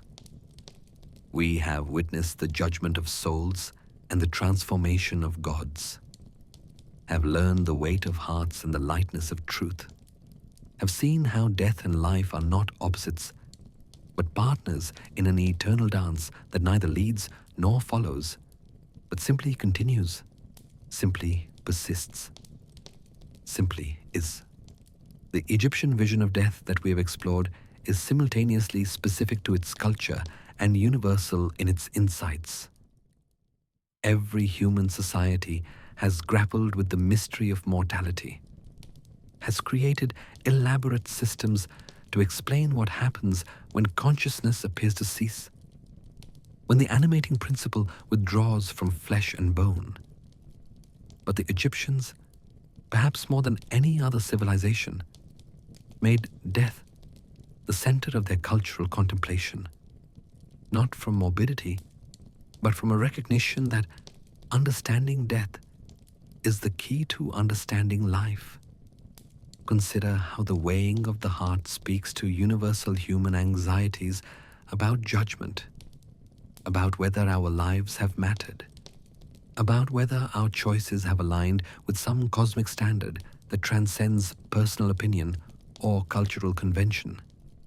The scales of Ma'at offer a vision of justice that is neither arbitrary nor cruel, but mathematically precise, cosmically balanced, eternally fair. Every heart receives exactly the judgment it has earned through the accumulation of its choices, no more and no less. The figure of Osiris, the god who died and returned, who rules the kingdom of the dead with the wisdom of one who has experienced mortality from both sides, offers profound comfort to consciousness facing its own eventual passage through death. He demonstrates that death is survivable, that consciousness can maintain continuity through even the most extreme transformation, that what seems like ending can be revealed as transition when viewed from a sufficient perspective. The secret names of power remind us that identity itself is more complex and layered than ordinary experience suggests. We all carry within us dimensions of being that rarely surface in daily life, essential aspects of our nature that might only be revealed in extremity, in those moments when all pretense falls away and we stand naked before the truth of our own existence. The God's possession of secret names suggests that even divine beings have depths that remain hidden, mysteries that remain mysterious even in the realm of mystery itself. The Book of the Dead, that vast compilation of transformational technology, demonstrates that consciousness has always sought maps for navigating the unknown territories that await beyond the threshold of death. These maps may be encoded in different symbols by different cultures, but they all attempt to chart the same essential territory, the landscape of consciousness encountering its own limits and transcending them, the geography of awareness discovering what lies beyond awareness.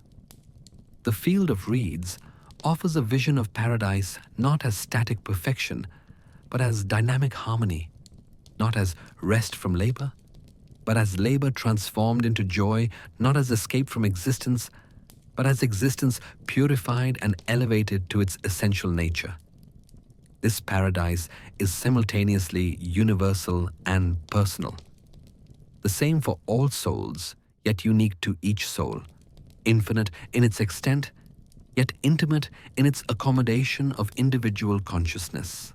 And Ammit, terrible and necessary Ammit, reminds us that not all things are meant to continue, that some patterns must be broken rather than perpetuated, that the universe maintains its harmony partly through the elimination of discord. Her presence in the judgment hall ensures that justice has teeth, that cosmic law is not mere suggestion but requirement, that the moral structure of existence is maintained through enforcement as well as encouragement. As our narrative spiral completes its final turn, as the energy settles toward the quietest whisper, toward the edge of silence, toward that space where words dissolve back into the pure potential from which they emerged, we find ourselves returning to where we began, but with deeper understanding. The night journey we have taken together has been both linear and circular, both progression and return, both story and experience. Ra's bark now touches the eastern gate, that threshold between night and day, between the underworld and the world above, between death and life. The transformation is beginning, but not yet complete. The dawn approaching, but not yet arrived. We exist in this moment, in the space between spaces, the pause between breaths, the silence between heartbeats.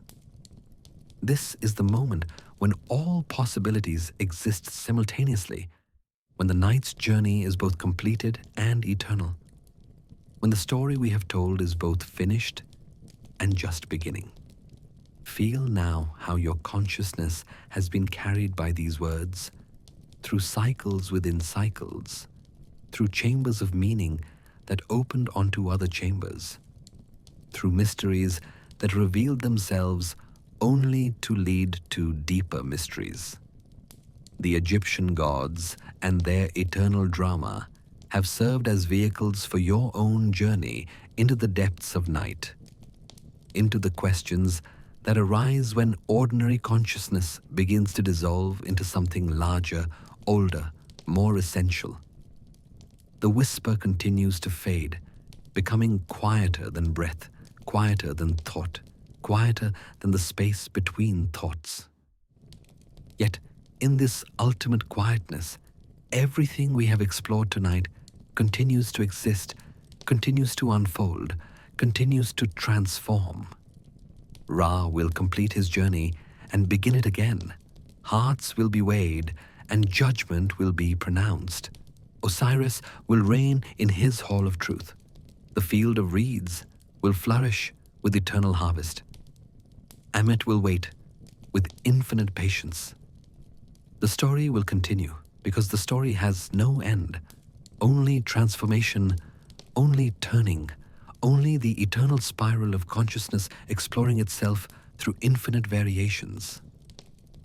And you, dear traveler, as you drift now toward whatever comes after this narrative journey, whether sleep or waking, whether dream or contemplation, carry with you the understanding that death as the Egyptians conceived it is not a wall but a doorway, not an ending but a transformation, not loss but change. The elaborate mythology we have explored tonight is finally revealed as a map of consciousness itself, a guide to the transformations that awareness undergoes, not just at the moment of physical death, but in every moment when one state of being gives way to another. The ancient Egyptians understood something profound about the nature of existence, that life and death are not opposites, but complementary aspects of a single process, that consciousness persists through transformation, that the universe maintains its balance through cycles of creation and dissolution, that every ending is also a beginning, every beginning also an end. Their elaborate preparations for death were not denials of mortality, but acknowledgments of it, not attempts to escape transformation, but technologies for navigating it. As the last words of our journey dissolve into the silence from which they emerged, as the narrative river reaches the ocean of undifferentiated possibility, as the night completes its circuit and prepares to begin again, remember that you have been both audience and participant, both observer and observed, both the one who journeys and the journey itself. The Egyptian mysteries we have explored are finally your mysteries. The judgment we have witnessed is your judgment. The transformation we have traced is your transformation. The whisper now is barely distinguishable from silence. The words barely separate from the spaces between them. The meaning barely distinct from the pure potential of meaning. Yet everything continues, everything persists, everything transforms. The night journey of Ra continues in dimensions beyond narrative. The weighing of hearts continues in the deep structures of moral reality. The field of reeds blooms eternal in the paradise of achieved understanding. And you continue, carried by currents older than memory, toward shores that have always been your destination. Rest now in the knowledge that the journey continues, even in stillness, that the story continues even in silence, that consciousness continues even through the transformation we call sleep. The Egyptian gods maintain their eternal vigil, their eternal journey, their eternal transformation. And you, having traveled with them through this long night, have become part of their story, as they have always been part of yours. The dawn that Ra brings is still approaching, always approaching, eternally approaching, yet never quite arriving. For in the space between night and day, between sleeping and waking, between ending and beginning, all stories exist simultaneously. All possibilities remain open. All transformations are both completed and potential. This is the gift of the eternal night journey. Not arrival, but traveling. Not answer, but mystery. Not conclusion, but continuation. And so our 3-hour journey through Egyptian mysteries reaches not its end, but its transformation into silence, into the space where words no longer carry meaning, because meaning itself has been internalized, where stories no longer need telling because they are being lived, where the boundary between myth and reality dissolves into the recognition that myth is reality viewed from sufficient depth, that reality is myth viewed from sufficient surface. The whisper fades completely now into the perfect silence that contains all sound, the perfect darkness that contains all light, the perfect stillness that contains all motion. Ra's bark hangs poised at the threshold of dawn. The scales of Ma'at balance in perfect equilibrium. Osiris sits eternal on his throne of crystallized time. The field of reeds waves gently in winds that carry the prayers of unborn generations. Ammit waits with patience that transcends time itself. And you, dear traveler, rest now in the completion that is also beginning, in the ending that is also transformation, in the silence that is also the deepest communication.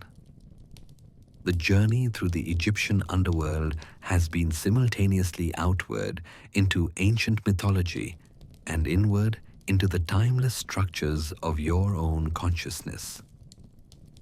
You have been the solar bark and the darkness through which it travels, the heart being weighed and the scales that weigh it, the soul seeking judgment and the judge who pronounces it.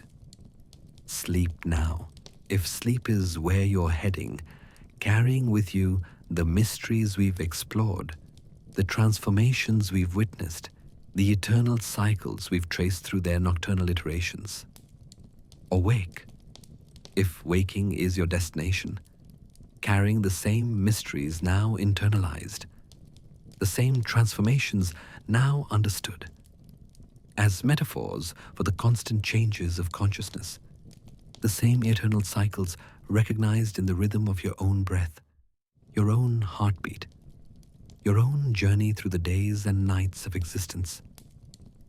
The Egyptian gods continue their eternal drama in dimensions beyond narrative, beyond words, beyond the reach of conscious observation, yet somehow known in the deep structures of awareness that recognize truth, when it presents itself clothed in myth, wisdom when it speaks through symbol, reality when it reveals itself through story.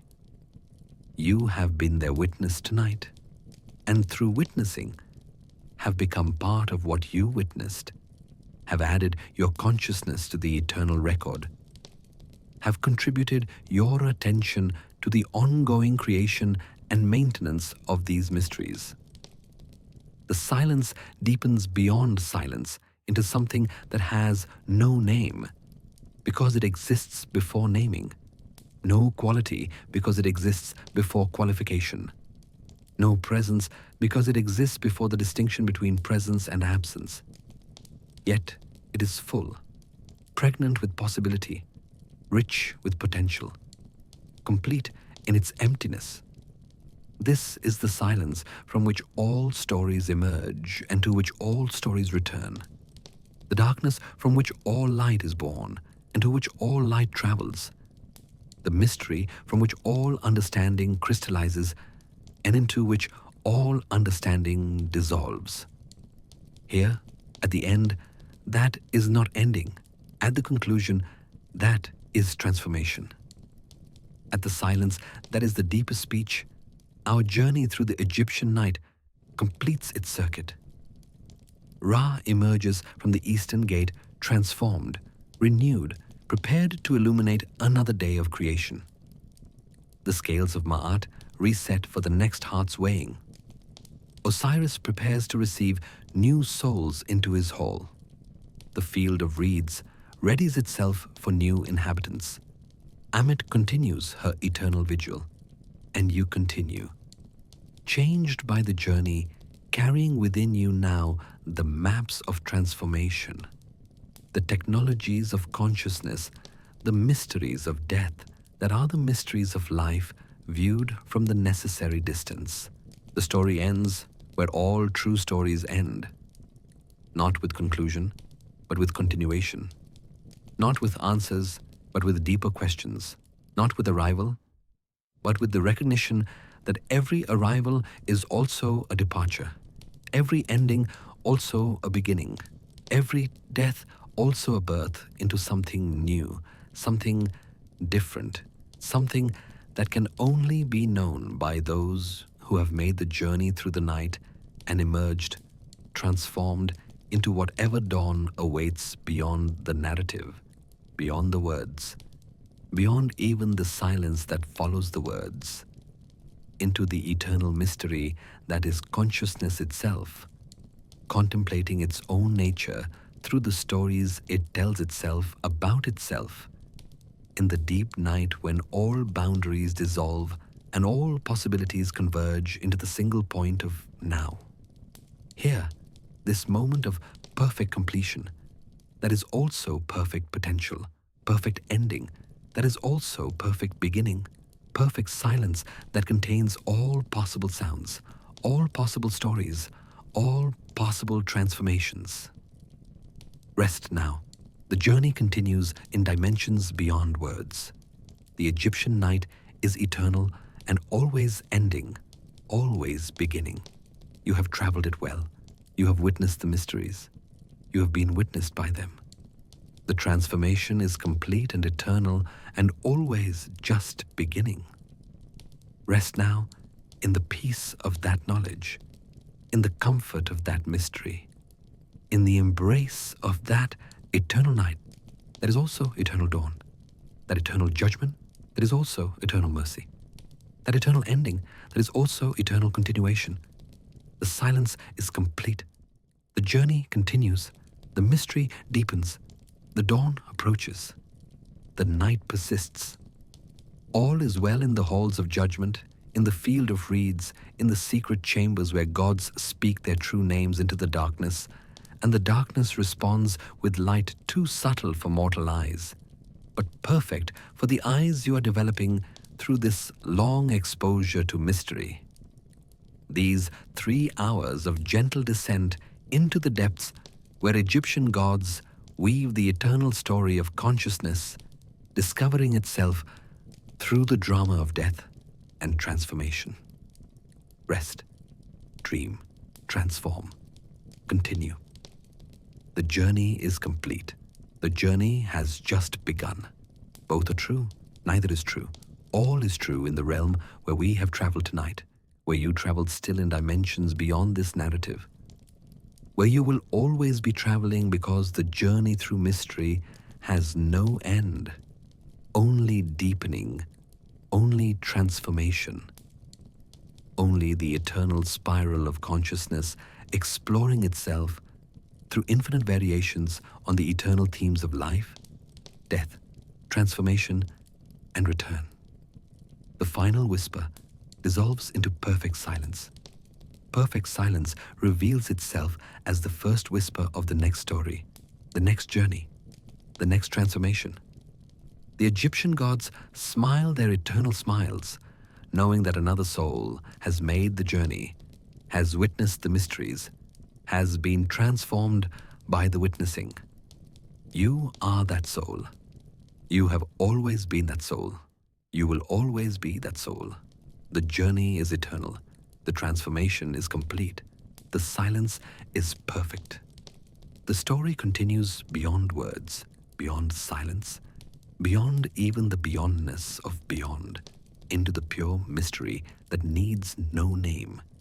Because it is all names, needs no form, because it is all forms, needs no story, because it is all stories, including this one, especially this one, eternally. This one that we have shared in the deep night where all boundaries dissolve and all mysteries reveal themselves to those who have the patience to listen for 3 full hours to the whispered secrets of gods who died and returned, who die and return each night, who are dying and returning right now in the eternal now that contains all time, all transformation, all truth. Sleep well, dear traveler. Dream deep. Transform completely. Return renewed. The Egyptian night holds you in its eternal embrace. The gods watch over your journey. The mysteries continue their eternal dance. All is well. All is complete. All continues. Rest now. Rest. Rest.